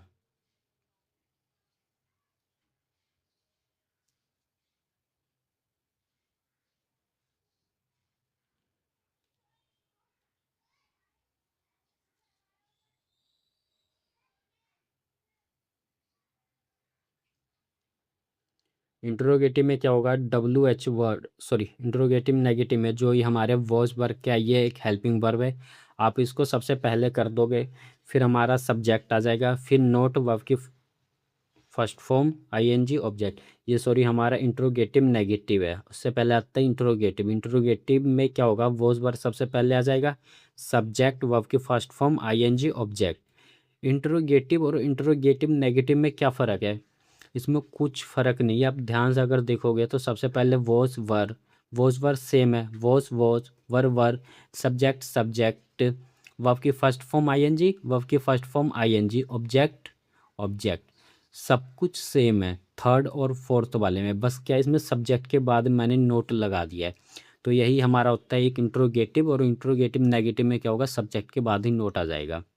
जो हमारा डब्ल्यू एच वर्ड होता है, सबसे पहले डब्ल्यू एच की ट्रांसलेट करोगे, यहाँ पे डब्ल्यू एच वर्ड आ जाएगा, फिर वॉज वर सब्जेक्ट वर्ब की फर्स्ट फॉर्म आईएनजी और ऑब्जेक्ट आ जाएगा। डब्ल्यू एच इंट्रोगेटिव नेगेटिव में क्या होगा, डब्ल्यू एच वर्ड आ जाएगा, वॉज वर सब्जेक्ट उसके बाद ही नोट आ जाता है, वर्ब की फर्स्ट फॉर्म आईएनजी और ऑब्जेक्ट, और हमारा सेंटेंस हो जाएगा कंप्लीट। तो चलो कुछ एग्जांपल देखते हैं, उसको समझने की कोशिश करते हैं। तो मैंने कुछ पास्ट कंटिन्यूस के एग्जांपल लिखे आपको समझाने के लिए। जैसे मेरा फर्स्ट क्वेश्चन है, मैं पढ़ रहा था, तो ये देखो इसमें क्या है, रहा था आ गया ना, वह खाना बना रही थी तो रही थी आ गया, वे खेल रहे थे आ गया, हम नाच रहे थे, तुम क्यों खेल रहे थे, वह क्यों रो रही थी, क्या तुम खाना बना रहे थे। तो ये जितने भी सेंटेंस है इसमें आप देखोगे देखोगे कि कोई काम आप कर रहे थे पास्ट में, यानी वो चल रहा था। मैं पढ़ रहा था, हम नाच रहे थे, तुम क्या कर रहे थे, तो सब में रहा था रही थी आ रहा है ना। तो यही हमारे पास्ट कंटिन्यूस होते हैं जब आप बताते हो कि कोई काम कर रहे थे पास्ट में। तो इसकी ट्रांसलेट कैसे करोगे, अगर आपको स्ट्रक्चर आता है तो आप बहुत इजीली कर दोगे किसी भी सेंटेंस का। मैं पढ़ रहा था, तो इसमें सबसे पहले आपने ये ढूंढना है कि सब्जेक्ट क्या है। सब्जेक्ट क्या है, मैं, तो मैं की इंग्लिश क्या होती है, आई। तो मैं आई लिख देता हूँ, आई। मैंने बोला सब्जेक्ट के बाद हमारा क्या आएगा, वॉज वर में से कोई एक आएगा। अगर सब्जेक्ट सिंगुलर है तो वॉज का यूज़ करोगे, प्लूरल है तो वर का यूज़ करोगे। लेकिन आई के साथ भी हमारा वॉज का ही यूज़ होता है इसमें। आई वॉज, मैं पढ़ रहा था, आई वॉज स्टडिंग, मैं पढ़ रहा था, आई वॉज स्टडिंग। इसकी इंग्लिश बन गई, वह खाना बना रही थी, तो इसमें सब्जेक्ट क्या है, वह खाना बना रही थी, किसी गर्ल की बात हो रही है, तो सब्जेक्ट हमारा क्या है इसमें, शी। तो शी हमारा सब्जेक्ट आ गया एक, ये हमारा सिंगुलर सब्जेक्ट है। तो मैंने बोला सिंगुलर के साथ क्या यूज़ करोगे, वॉज या वर, बताओ। वॉज का यूज़ करेंगे, she was cooking food, she was cooking food. ये जो हमारा फर्स्ट सेकंड वे खेल रहे थे, ये किसके, हमारे पॉजिटिव के है सेंटेंस। वह, वे खेल रहे थे, तो वे की इंग्लिश क्या होती है, दे। अब ये बताओ ये सिंगुलर सब्जेक्ट है कि प्लूरल, ये हमारा प्लूरल सब्जेक्ट है, तो अब इसके जगह मैं वॉज लगाऊं या वर, क्या यूज़ करोगे, वर का, दे वर प्लेइंग, वे खेल रहे थे, और इसमें हमारा कोई भी ऑब्जेक्ट नहीं दिया हुआ है, तो हमारा सेंटेंस कंप्लीट हो जाएगा। हम नाच रहे थे, तो इसमें सब्जेक्ट क्या है? हम की इंग्लिश क्या होती है? वी। अब ये भी हमारा एक प्लूरल सब्जेक्ट है, तो हम क्या यूज़ करेंगे? वर। We were dancing. इसमें भी सब्जेक्ट ऑब्जेक्ट ने दिया कि हम डांस कहाँ कर रहे थे, शादी में कर रहे थे, रेस्टोरेंट में, क्लब में। तो हमारा ऑब्जेक्ट है नहीं, तो हमारा सेंटेंस ख़त्म। वी वर डांसिंग, हम डांस कर रहे थे। आगे क्या है? तुम क्यों खेल रहे थे। तो ये देखो, इसमें क्यों आ गया ना, तो ये क्यों हमारा क्या एक WH वर्ड है। सबसे पहले आपने इसकी इंग्लिश बनानी है, तो सबसे पहले हम इसकी इंग्लिश बना लेते हैं। क्यों की इंग्लिश क्या होती है? वाई। वाई मैंने लिख दिया। तुम क्यों खेल रहे थे, तो WH की इंग्लिश मैंने बना दी। अब कुछ नहीं करना, जो हमारा थर्ड वाला स्ट्रक्चर होता है ना, सब वैसे ही हमने ट्रांसलेट कर देना। तो वही हमारा WH वर्ड बन जाता है। जो थर्ड का होता है सेम फिफ्थ का होता है। जो हमारा फोर्थ वाला होता है इंट्रोगेटिव नेगेटिव, वही हमारा सिक्स्थ का बन जाता है WH इंट्रोगेटिव नेगेटिव। बस आपने करना है क्या कि WH की सबसे पहले ट्रांसलेट कर दो। तुम क्यों खेल रहे थे, तो मैंने क्यों की इंग्लिश बना दी सबसे पहले वाई। अब ये देखो सब्जेक्ट इसमें क्या है? तुम। तुम हमारा एक प्लूरल सब्जेक्ट है, तो इसके साथ वॉज का यूज़ करोगे कि वर का? वर। तो इसकी इंग्लिश क्या बनेगी? Why were you why were you playing. तुम क्यों खेल रहे थे, इसकी भी ट्रांसलेट हो गई। वह क्यों रो रही थी, तो यहाँ पे सब्जेक्ट क्या है? सिंगुलर। सबसे पहले क्यों की इंग्लिश बनाओ, वाई। अब यहाँ पे वॉज आएगा कि वर? वॉज, क्योंकि लिए हमारा सब्जेक्ट क्या है? Singular. Why was she crying. क्या तुम खाना बना रही तो? ये देखो यहाँ पे शुरू में क्या है? क्या। और जिस भी वाक्य के शुरू में क्या आएगा वो हमारा इंट्रोगेटिव का होता है। तो इसको सबसे पहले ट्रांसलेट करते हैं। सब्जेक्ट इसमें क्या है? तुम। इस तुम को, ये देखो प्लूरल सब्जेक्ट है, तो इसके लिए यहाँ पे क्या है ना, तो इसकी इंग्लिश कैसे बनाओगे? सबसे पहले वर आएगा। वर यू खाना, क्या तुम खाना बना रही थी? Were you cooking food.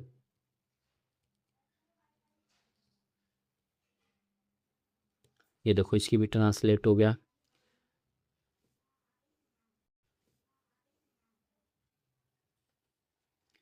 तो हमारा पास्ट कंटिन्यूस भी कंप्लीट हो गया। अब बारी आती है पास्ट परफेक्ट टेंस को समझने का, और देखते हैं कि पास्ट परफेक्ट का यूज़ कब और कैसे करते हैं।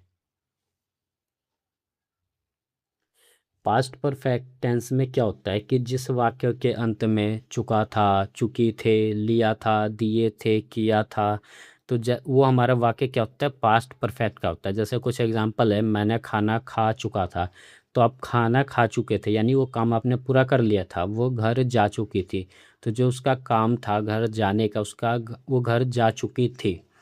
तो कोई भी काम आप जब पूरा कर लेते हो, तो उसको पास्ट में जब आप बताते हो ना कि मैंने खाना खा लिया था, मैं पढ़ चुका था, वो डांस कर चुकी थी, हम शादी अटेंड कर चुके थे, तो ये हमारे पास्ट के परफेक्ट सेंटेंस होते हैं, पास्ट परफेक्ट के होते हैं।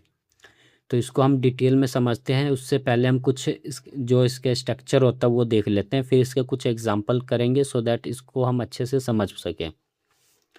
तो स्ट्रक्चर क्या है मैं लिख लेता हूँ। स्ट्रक्चर इसके मैंने लिख लिया। अब स्ट्रक्चर को एक एक करके समझते हैं। सबसे पहले आता है सब्जेक्ट। सब्जेक्ट में क्या, सॉरी सिंपल। सिंपल में क्या होता है कि हमारा सब्जेक्ट आ जाएगा हेड, V3 ऑब्जेक्ट। इसमें हेल्पिंग वर्ब क्या है? हमारा हेड। हेड के साथ हमेशा V3 का यूज़ होगा। कोई भी परफेक्ट का सेंटेंस होता है, present perfect, past perfect, future perfect, तो हमेशा वर्ब का थर्ड फॉर्म यूज़ होगा। इस चीज़ का आपने याद रखना है। और नेगेटिव में क्या होगा? सब्जेक्ट आ जाएगा, हेड के बाद ही नोट आ जाएगा, और V3 ऑब्जेक्ट, और सेंटेंस हमारा कंप्लीट हो जाएगा। इंट्रोगेटिव में क्या करोगे? हेड आ जाएगा सबसे पहले, सब्जेक्ट, V3 ऑब्जेक्ट, और सेंटेंस हमारा कंप्लीट हो जाएगा। इंट्रोगेटिव नेगेटिव में क्या होता है कि हेड आ जाएगा सबसे पहले, फिर सब्जेक्ट के बाद ही नोट लगाओगे V3 ऑब्जेक्ट। और WH इंट्रोगेटिव में क्या होता है? WH की सबसे पहले आप ट्रांसलेट करोगे, फिर हेड आ जाएगा, देन सब्जेक्ट V3 ऑब्जेक्ट, और ये भी सेंटेंस हमारा कंप्लीट हो जाएगा। और WH इंट्रोगेटिव नेगेटिव में क्या होगा, WH सेम आ जाएगा सबसे पहले, फिर हेल्पिंग वर्ब का यूज़ करोगे, सब्जेक्ट के बाद नोट का यूज़ करोगे, V3 ऑब्जेक्ट, और हमारा सेंटेंस हो जाएगा कंप्लीट। तो मैं एग्जांपल लिख लेता हूँ, देखते हैं कि इन 6 का यूज़ कैसे करते हैं। मैंने एक एग्जांपल लिया, इसी को 6 टाइप में हम कन्वर्ट करके देखेंगे कि पॉजिटिव का कैसा सेंटेंस होता है, नेगेटिव का कैसा होता है, इंट्रोगेटिव नेगेटिव, WH वर्ड का WH इंट्रोगेटिव कैसा होता है। तो हमारा जो पहला सेंटेंस है, हम काम पूरा कर चुके थे, तो जो हमारा काम था वो उसको हमने पूरा कंप्लीट कर लिया था, तो ये हमारा किसका है, पॉजिटिव का। हम काम पूरा नहीं कर चुके थे, तो सेकंड वाले में क्या नहीं भी आ गया ना, तो यही हमारा नेगेटिव का है, क्या हम काम पूरा कर चुके थे। और थर्ड में क्या है कि शुरू में देखो क्या आ गया, तो जिस सेंटेंस के शुरू में क्या आएगा ना, वो हमेशा आपका इंट्रोगेटिव का होगा। और फोर्थ वाले में क्या है, क्या हम काम पूरा नहीं कर चुके थे, तो इसमें क्या भी है और नहीं भी है। थर्ड वाले में सिर्फ क्या है, तो जिसमें सिर्फ क्या होगा वो आपका इंट्रोगेटिव का होगा, और जिसमें क्या भी होगा नहीं भी, वो इंट्रोगेटिव नेगेटिव का होगा। और जो ये हमारा फिफ्थ वाला है, हमने काम पूरा क्यों कर चुके थे, तो इसमें फिफ्थ में क्या है, क्यों है। जिस सेंटेंस में भी क्यों कैसे ये आता है ना, तो हमारा WH का होता है। और सिक्स्थ वाले में क्या है कि हम काम पूरा क्यों नहीं कर चुके थे, जो हमारा फिफ्थ है उसमें सिर्फ क्यों है, और 6 में क्यों भी है और नहीं भी, जिसमें WH वर्ड होगा और नोट का भी यूज़ होगा, वो हमारे 6 में से बनेगा। चलो इसको ट्रांसलेट करते हैं और समझने की कोशिश करते हैं कि कैसे ट्रांसलेट करते हैं। तो सबसे पहले क्या है, हम काम पूरा कर चुके थे, तो सबसे पहले अपने सब्जेक्ट लिखोगे, सब्जेक्ट क्या है, हम। तो हम की इंग्लिश क्या होती है, वी। अब वी के साथ हेल्पिंग वर्ब क्या आएगा, हैड। पास्ट में तो हमने सबके साथ हैड का यूज़ करना है हेल्पिंग वर्ब, सोचने की कोई बात ही नहीं है।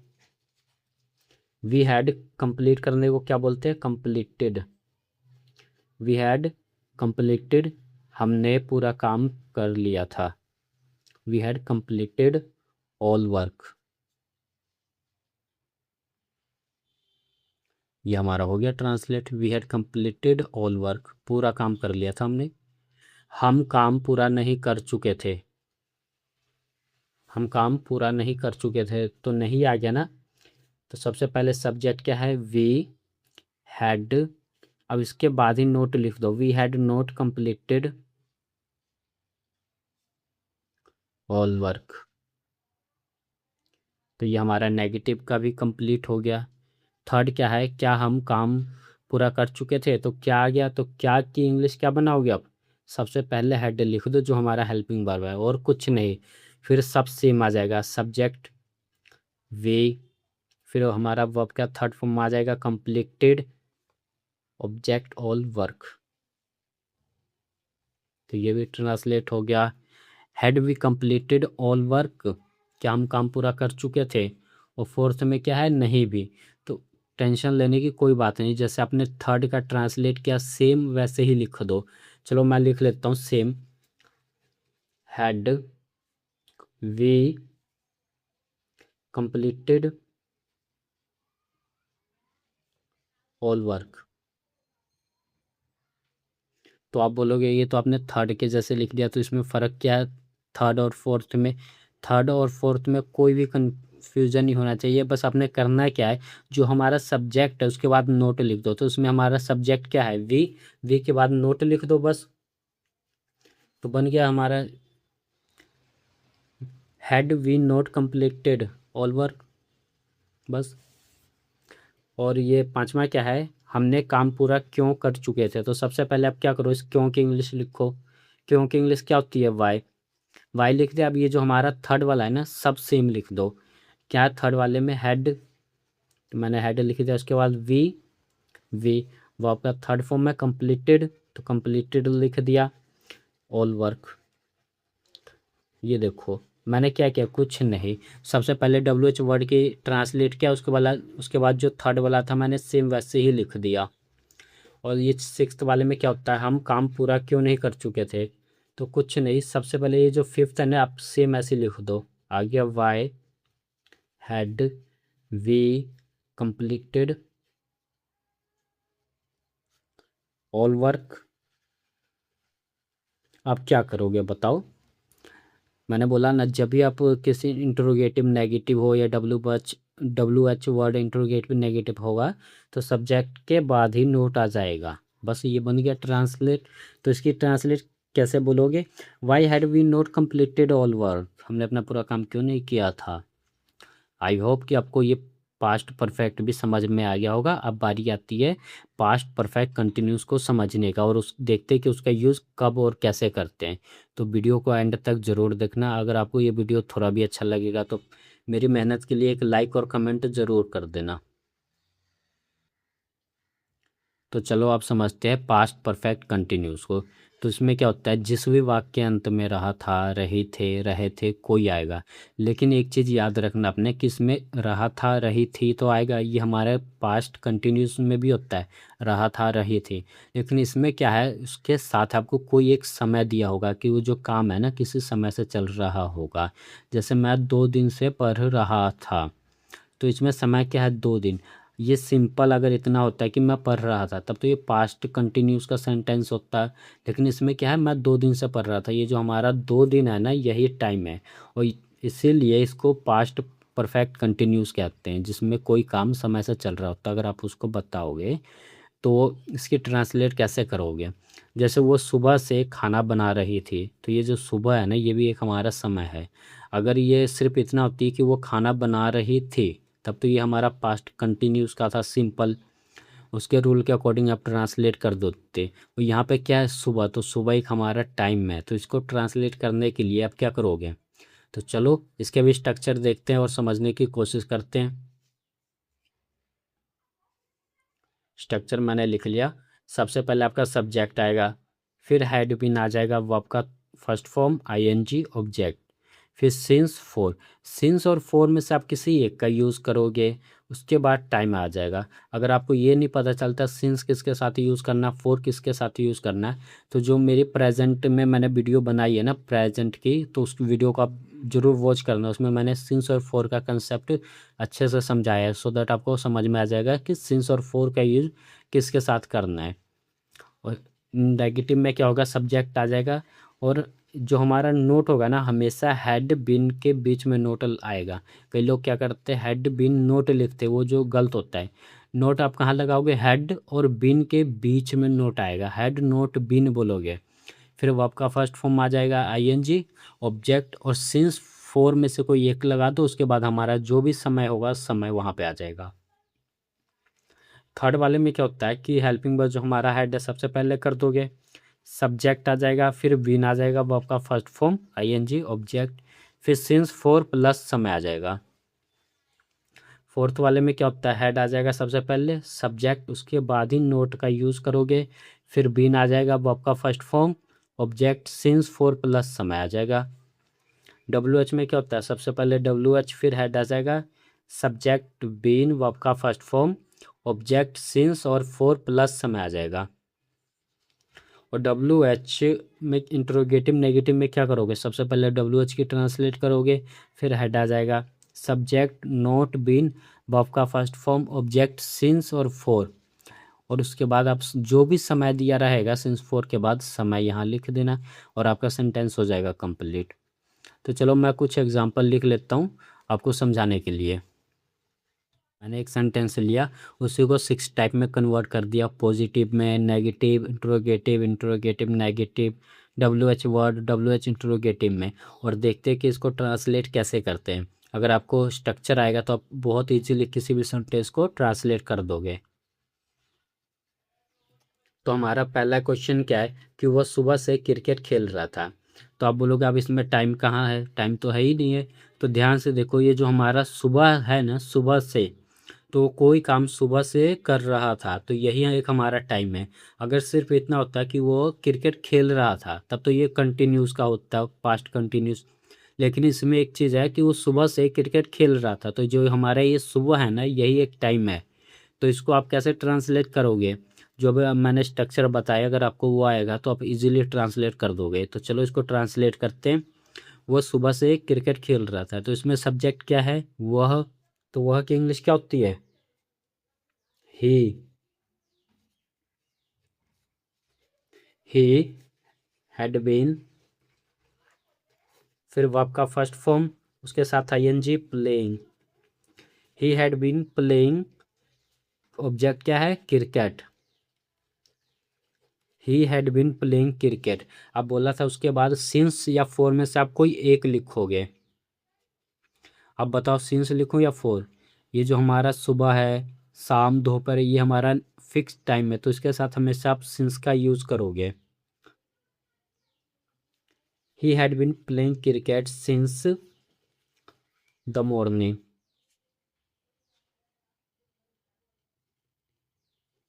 तो इसकी इंग्लिश क्या क्या बोलोगे? He had been playing cricket since morning. वो सुबह से क्रिकेट खेल रहा था। सेकंड क्या, वो सुबह से क्रिकेट नहीं खेल रहा था, तो यहाँ पे नहीं आ गया ना, तो यही हमारा नेगेटिव का है। तो नेगेटिव की ट्रांसलेट कैसे करोगे? सबसे पहले क्या लिखोगे? Subject he had.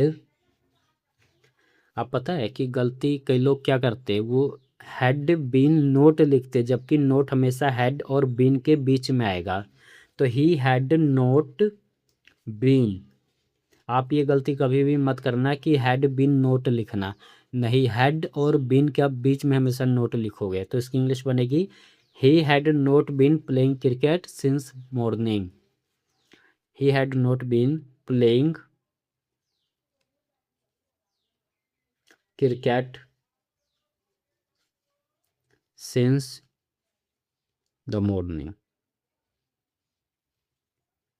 तो सेकंड का भी हमारा ट्रांसलेट हो गया। थर्ड का देखते हैं कि क्या वो सुबह से क्रिकेट खेल रहा था। तो सबसे पहले क्या की ट्रांसलेट करो। क्या के लिए क्या लगाओगे? सबसे पहले ये जो हमारा हेल्पिंग वर्ब है हैड, इसको आगे कर दो, बस। इस क्या की इंग्लिश बन गई। बाकी ये सब सेम लिख दो। उसके बाद क्या आएगा? सब्जेक्ट। सब्जेक्ट क्या है हमारा? ही। उसके बाद बीन प्लेइंग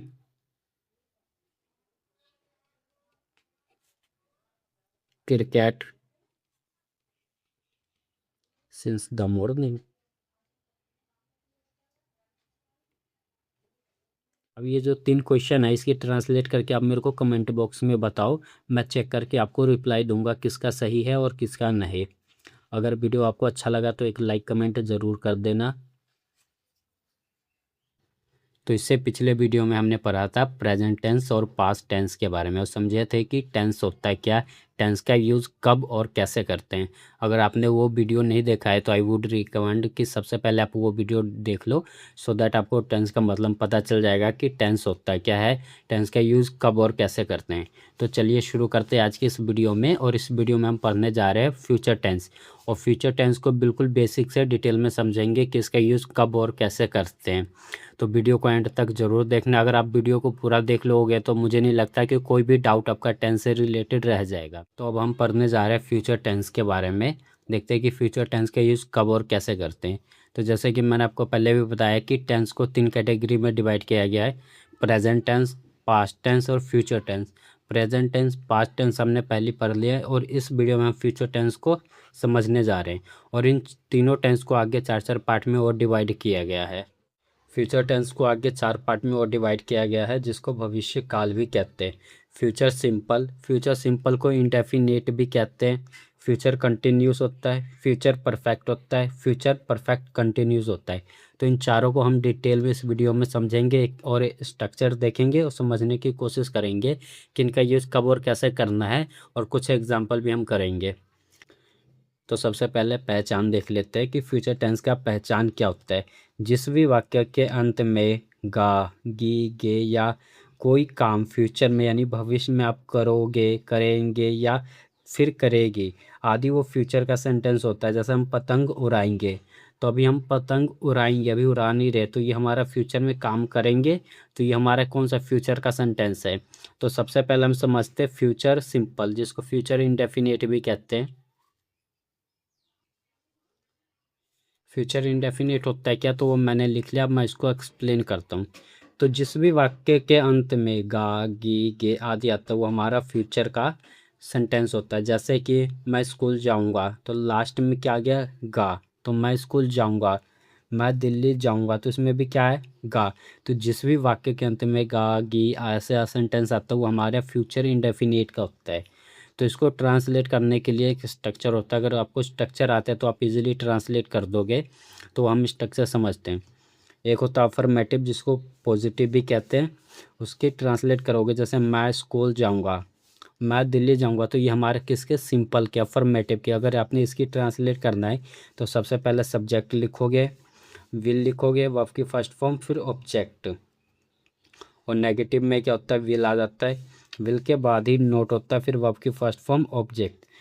और एक चीज़ याद रखना, अब विल के साथ हम शैल का यूज़ नहीं करते थे, पहले विल और शैल का यूज़ होता था फ्यूचर टेंस में, लेकिन अब मॉडर्न में सिर्फ विल का ही यूज़ करते सब सब्जेक्ट के साथ। और इंट्रोगेटिव में क्या होगा, विल को सबसे आगे कर दोगे, फिर सब्जेक्ट, वर्ब की फर्स्ट फॉर्म, ऑब्जेक्ट, और हमारा सेंटेंस हो जाएगा कंप्लीट। इंट्रोगेटिव नेगेटिव में क्या होता है, विल आ जाएगा, सब्जेक्ट, उसके बाद नोट आ जाता है, फिर वर्ब की फर्स्ट फॉर्म, ऑब्जेक्ट। और एक होता है WH इंट्रोगेटिव। WH इंट्रोगेटिव में क्या होता है कि सबसे पहले WH वर्ड आ जाएगा, फिर विल आ जाएगा, सब्जेक्ट, V1 ऑब्जेक्ट। जिनको ये नहीं पता है कि WH वर्ड क्या होता है, वो फ्यूचर, वो प्रेजेंट टेंस की वीडियो ज़रूर देखना, उसमें मैंने डिटेल में एक्सप्लेन किया है। और WH इंट्रोगेटिव नेगेटिव में क्या होगा, सबसे पहले WH वर्ड आ जाएगा, फिर विल, सब्जेक्ट, उसके बाद नोट आ जाता है, वर्ब की फर्स्ट फॉर्म, ऑब्जेक्ट, और हमारा हो जाएगा सेंटेंस कंप्लीट। तो मैं कुछ एग्जांपल ले लेता हूँ सो दैट आपको समझ में आ जाए। तो मैंने कुछ एग्जांपल लिए आपको समझाने के लिए, तो चलो देखते हैं इस एग्जांपल को सॉल्व करते हैं। तो जो मेरा पहला एग्जांपल है, हम स्कूल जाएंगे, तो ये देखो इसमें क्या है कि हम स्कूल जाएंगे, तो मैंने बोला ना, कोई भी काम अगर आप फ्यूचर में करोगे या कोई भी काम आप थोड़ी देर बाद करोगे तो हमारा फ्यूचर का सेंटेंस होता है। तो हम स्कूल जाएंगे, तो ये किसका, हमारा फ्यूचर का, वो स्कूल जाएगा, तो इसकी ट्रांसलेट आप कैसे करोगे, सबसे पहले सब्जेक्ट आ जाएगा।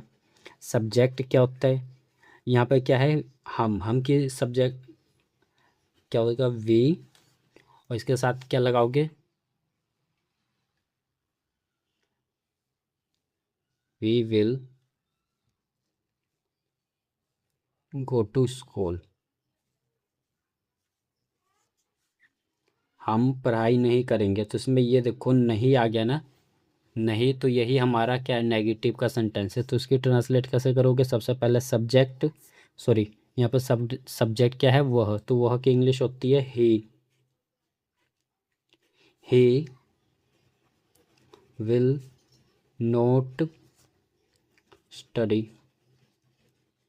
वो पढ़ाई नहीं करेगा। क्या वह पढ़ाई करेगी, तो ये देखो यहाँ पे क्या है ना, शुरू में, तो जिस भी वाक्य के शुरू में क्या है होगा, तो वो हमें हमेशा इंट्रोगेटिव का होता है। तो उसकी ट्रांसलेट कैसे करोगे, तो उसकी ट्रांसलेट सबसे पहले जो भी हमारा हेल्पिंग वर्ब होगा सेंटेंस का, उसको सबसे आगे कर दो। तो हेल्पिंग वर्ब क्या है, यहाँ पे विल है, तो विल को सबसे आगे कर दिया, विल, सब्जेक्ट क्या है, शी, ये नहीं आएगा, विल शी स्टडी, क्या वह पढ़ाई नहीं करेगी, तो इसमें देखो ये क्या भी है और नहीं भी है, तो ये हमारा किसका, इंट्रोगेटिव नेगेटिव का। तो इसकी ट्रांसलेट कैसे होगा, कुछ नहीं अपने करना है, ये जो हमने थर्ड वाला लिखा है इसको सेम लिख दो, विल शी स्टडी, और इसके बाद बस सब्जेक्ट के बाद आपने नोट लिख देना है। यही होता है हमारा इंट्रोगेटिव नेगेटिव। और एक होता है WH interrogative. WH interrogative negative में क्या होगा, वह क्यों खेलेगी, तो ये जो क्यों है ना, ये हमारा WH वर्ड है, सबसे पहले आपने इसकी ट्रांसलेट करना है। क्योंकि इंग्लिश क्या होती है, वाई, तो वाई लिख दिया, फिर आ गया विल, हेल्पिंग वर्ब, सब्जेक्ट क्या है, वह क्यों खेलेंगी, तो शी वाई शिल प्ले, तो इसकी इंग्लिश क्या बनेगी, वाई विल शी प्ले, वह क्यों नहीं खेलेगी। WH इंट्रोगेटिव है, तो आपने क्या करना है, सबसे पहले ये जो WH का बनाया इसी को ऐसे लिख दो, वाई विल शी प्ले। अब क्या होगा कि बस सब्जेक्ट के बाद नोट लिख दो, why will she not play, वो क्यों नहीं खेलेगी। तो देखा, इसका भी हमने ट्रांसलेट कर लिया। आप समझते हैं फ्यूचर कंटिन्यूस क्या होता है, उसका यूज़ कब और कैसे करते हैं। तो अब बारी आती है फ्यूचर कंटिन्यूस टेंस को समझने का।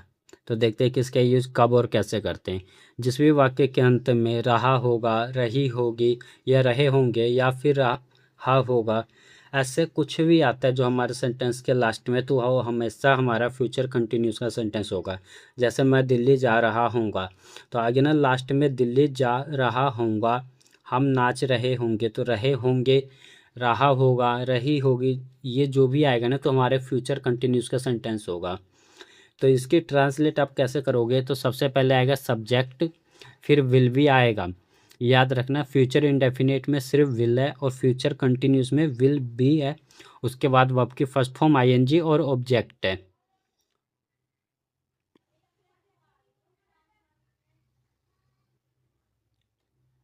और नेगेटिव में क्या है कि सब्जेक्ट है, विल और बी के बीच में नोट आएगा। कई लोग गलती क्या करते हैं कि विल बी नोट लिखते हैं। विल और बी के बीच में हमेशा नोट का यूज़ होगा, फिर वर्ब की फर्स्ट फॉर्म आईएनजी और ऑब्जेक्ट, और सेंटेंस हमारा हो जाएगा कंप्लीट नेगेटिव का। और इंट्रोगेटिव में क्या होगा कि विल सबसे पहले आ जाएगा, फिर सब्जेक्ट बी, वर्ब की फर्स्ट फॉर्म आईएनजी और ऑब्जेक्ट आ जाएगा। इंट्रोगेटिव नेगेटिव में क्या होता है, विल आ जाएगा, सब्जेक्ट, फिर नोट बी, वर्ब की फर्स्ट फॉर्म आईएनजी। और इंट्रोगेटिव डब्ल्यू एच इंट्रोगेटिव में क्या होगा कि डब्ल्यू एच वर्ड सबसे पहले आपका आ जाता है, फिर विल आएगा, सब्जेक्ट बी, वर्ब की first form ING plus object, और सेंटेंस हमारा हो जाएगा complete. W H interrogative negative में क्या होगा कि डब्ल्यू एच वर्ड आप सबसे पहले लिखोगे, जो भी हमारा डब्ल्यू एच वर्ड होता है, जैसे व्हाट, वाई, व्हेन, ये सबसे पहले आ जाएगा, फिर सब्जेक्ट आएगा, सॉरी उसके बाद हेल्पिंग वर्ब आएगा बिल, फिर सब्जेक्ट के बाद नोट आता है, फिर बी वर्ब के फर्स्ट फॉर्म और आईएनजी आ जाएगा ऑब्जेक्ट। तो ये हमारे स्ट्रक्चर है। चलो अब कुछ एग्जांपल लेते हैं और समझने की कोशिश करते हैं इसको डिटेल में। तो ये मैंने कुछ एग्जांपल ले लिया आपको समझाने को। इसमें से देखते हैं ये पॉजिटिव का इंट्रोगेटिव, इंट्रोगेटिव नेगेटिव, नेगेटिव क्या कौन सा सेंटेंस होता है।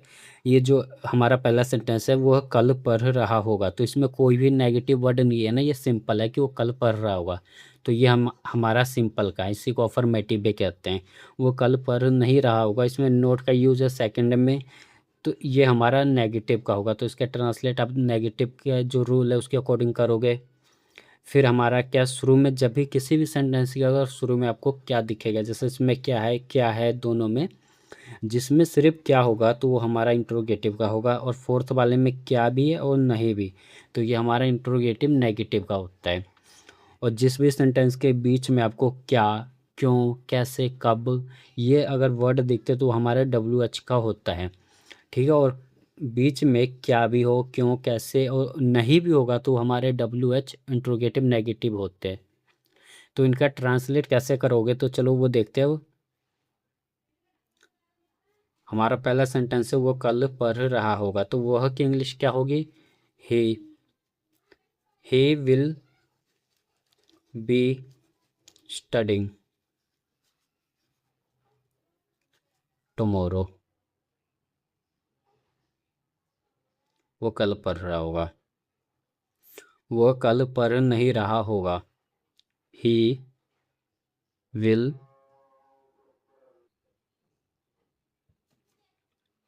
सेकेंड क्वेश्चन क्या है कि वो कल पढ़ नहीं रहा होगा, तो इसमें सब्जेक्ट क्या है, ही, और है ही आ गया, फिर हमारा हेल्पिंग वर्ब क्या है, विल बी। तो मैंने बोला ना कि नेगेटिव में हमेशा विल और बी के बीच में आप नोट लिखोगे, तो इसकी ट्रांसलेट बनेगा he will note B studying tomorrow, वो कल पढ़ नहीं रहा होगा। थर्ड क्या है, क्या वह पढ़ रहा होगा, तो इसमें ये देखो क्या आ गया ना, और जिस सेंटेंस के शुरू में क्या आएगा तो वो मैंने क्या बोला, वो इंट्रोगेटिव का बनेगा।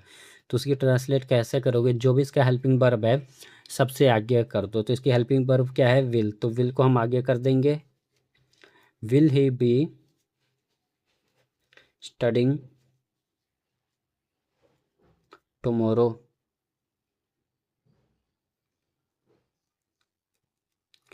क्या वह कल पढ़ नहीं रहा होगा, तो इसकी कैसे करोगे, will he note be studying, note be studying यहाँ पे आ जाएगा टुमारो।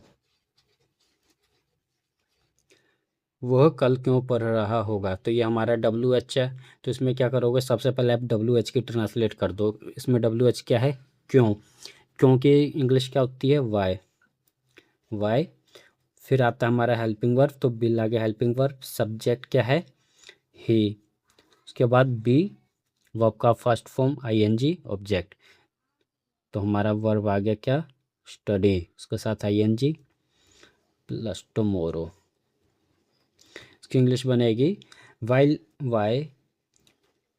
इसकी इंग्लिश बनेगी why will he be studying tomorrow, कल क्यों पढ़ रहा होगा। एक है कि वो कल क्यों नहीं पढ़ रहा होगा, जिसको डब्ल्यू एच इंट्रोगेटिव नेगेटिव बोलते हैं।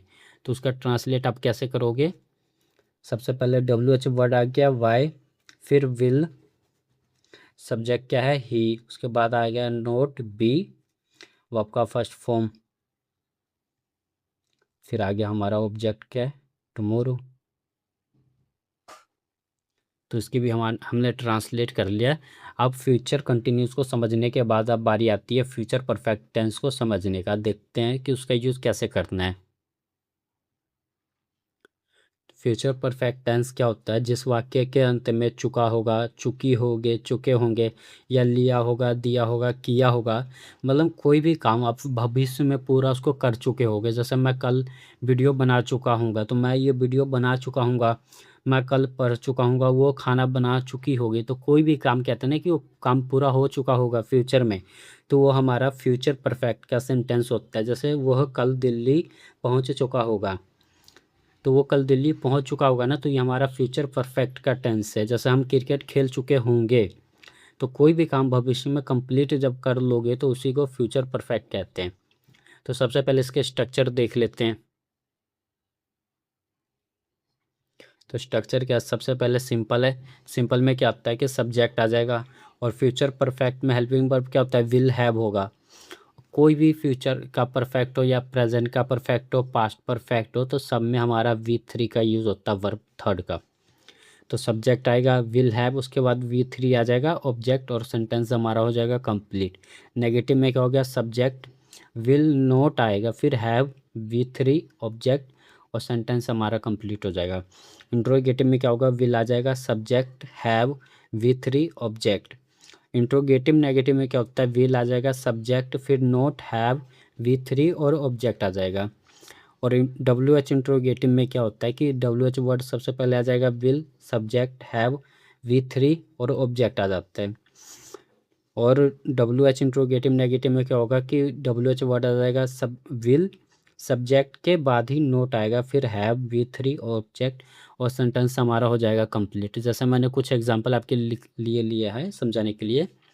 हम काम कर चुके होंगे, तो ये जो हमारा जो भी काम है उसको पूरा कर चुके होंगे, ये मैं बता रहा हूँ कि हम काम पूरा कर चुके होंगे, तो ये फ्यूचर परफेक्ट का होगा। तो चलो अब इसको सॉल्व करते हैं और देखते हैं। हम काम कर चुके होंगे, तो हम काम कर चुके होंगे, इसको ट्रांसलेट कैसे करोगे, सबसे पहले आप सब्जेक्ट लिखोगे। सब्जेक्ट क्या है, हम की इंग्लिश क्या होती है, वी। और इसकी हेल्पिंग वर्ब क्या है, वी विल हैव। काम कंप्लीट करने को क्या काम पूरा करने को क्या बोलते हैं, कंप्लीट। या हम काम कर चुके होंगे ना, तो आप इसकी जगह डन का भी यूज़ कर सकते हो। तो हम डन लिख लेते हैं, we will have done work, या आवर वर्क भी लिख सकते हो। आवर वर्क का हमारा काम, या कल वर्क भी लिख सकते हो। We will have done our work. हम, तो सेकंड क्वेश्चन है, हम काम नहीं कर चुके होंगे, तो इसमें नहीं आ गया ना, तो ये हमारा क्या, नेगेटिव का है। तो इसकी ट्रांसलेट आप कैसे करोगे, सबसे पहले सब्जेक्ट आ जाएगा, सब्जेक्ट क्या है, वी विल। नेगेटिव में क्या होगा, विल हैव के बीच में नोट का यूज करोगे, डन वर्क। तो इसके भी ट्रांसलेट हो गया, क्या हम काम कर चुके होंगे, तो क्या हम काम कर चुके होंगे ना, तो इस क्या के लिए आप सबसे पहले हेल्पिंग वर्ब को आगे लिख दो, विल, फिर सब्जेक्ट आ जाएगा वी हैव डन वर्क लिख दो या आवर वर्क, दोनों सही है। फोर्थ क्वेश्चन है, क्या हम काम नहीं कर चुके होंगे? तो क्या will we not have done work? हम क्यों काम कर चुके होंगे, तो ये जो क्यों है ना, सबसे पहले आप इसकी ट्रांसलेट कर दो। क्यों की इंग्लिश क्या होती है? Will, sorry why. तो मैंने लिख दिया क्यों की जगह वाई। अब ये जो हमारा थर्ड वाला है सब मैं सेम लिख दूंगा। Why will we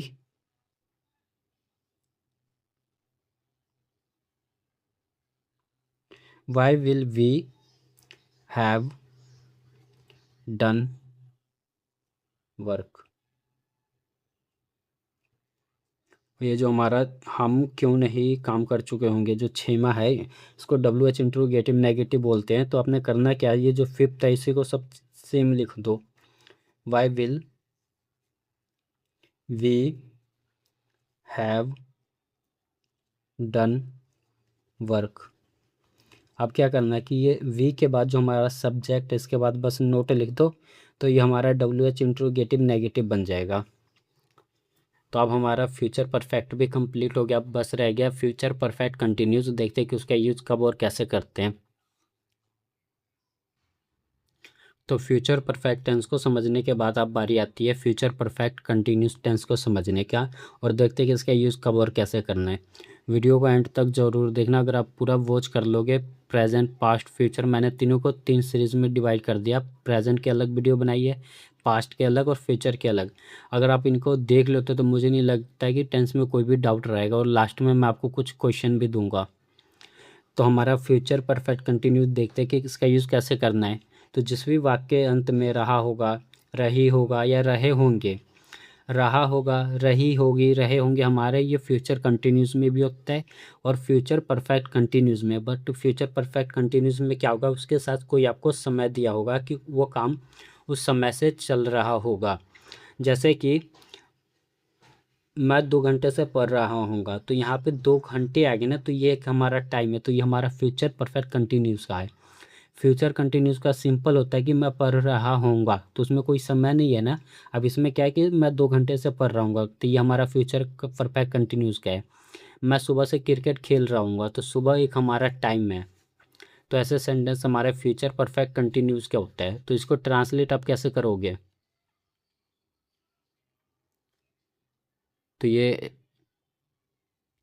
future perfect continuous का स्ट्रक्चर है। चलो अब इसको देखते हैं, समझने की कोशिश करते हैं।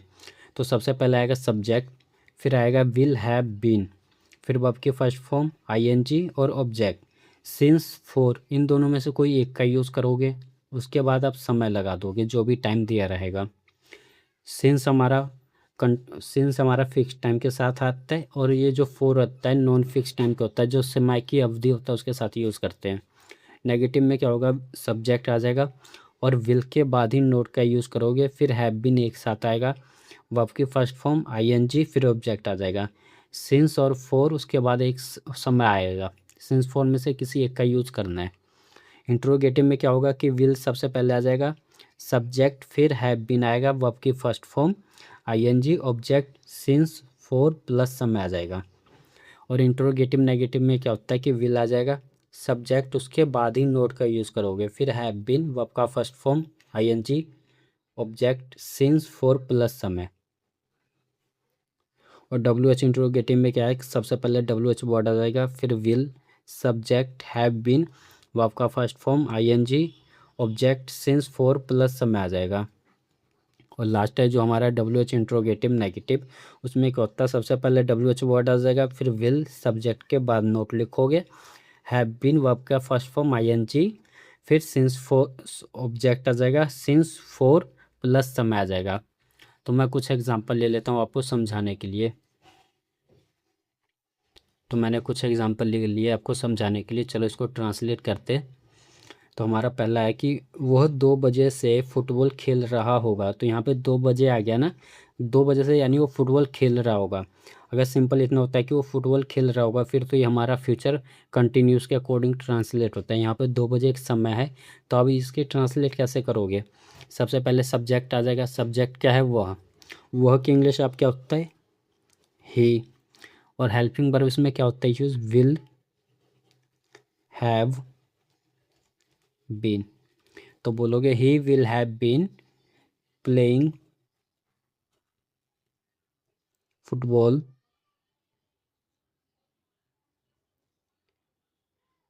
फॉर 2 बजे से है ना, तो इसके लिए सिंस का यूज करोगे। Since 2 o'clock।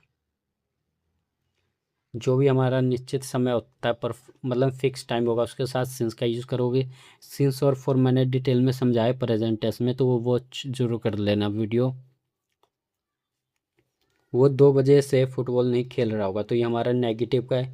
नेगेटिव का कैसे ट्रांसलेट करोगे? सबसे पहले सब्जेक्ट विल, उसके बाद ही नोट अप लगाओगे, विल नॉट, फिर हैव बीन आ जाएगा।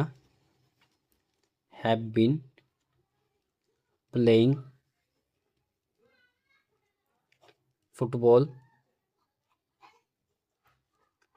Since 2 o'clock। Since 2 o'clock। क्या वो 2 बजे से फुटबॉल खेल रहा होगा? तो ये थर्ड हमारा इंट्रोगेटिव का, क्योंकि शुरू में क्या है? क्या। तो इसकी ट्रांसलेट कैसे करोगे? क्या के लिए सबसे पहले आप विल लिख दो। विल, सब्जेक्ट क्या है? वह की इंग्लिश क्या होती है? ही। फिर उसके बाद आ जाएगा have been. Have been plus verb की फर्स्ट फॉर्म आईएनजी, यानी प्लेइंग फुटबॉल सिंस 2 o'clock।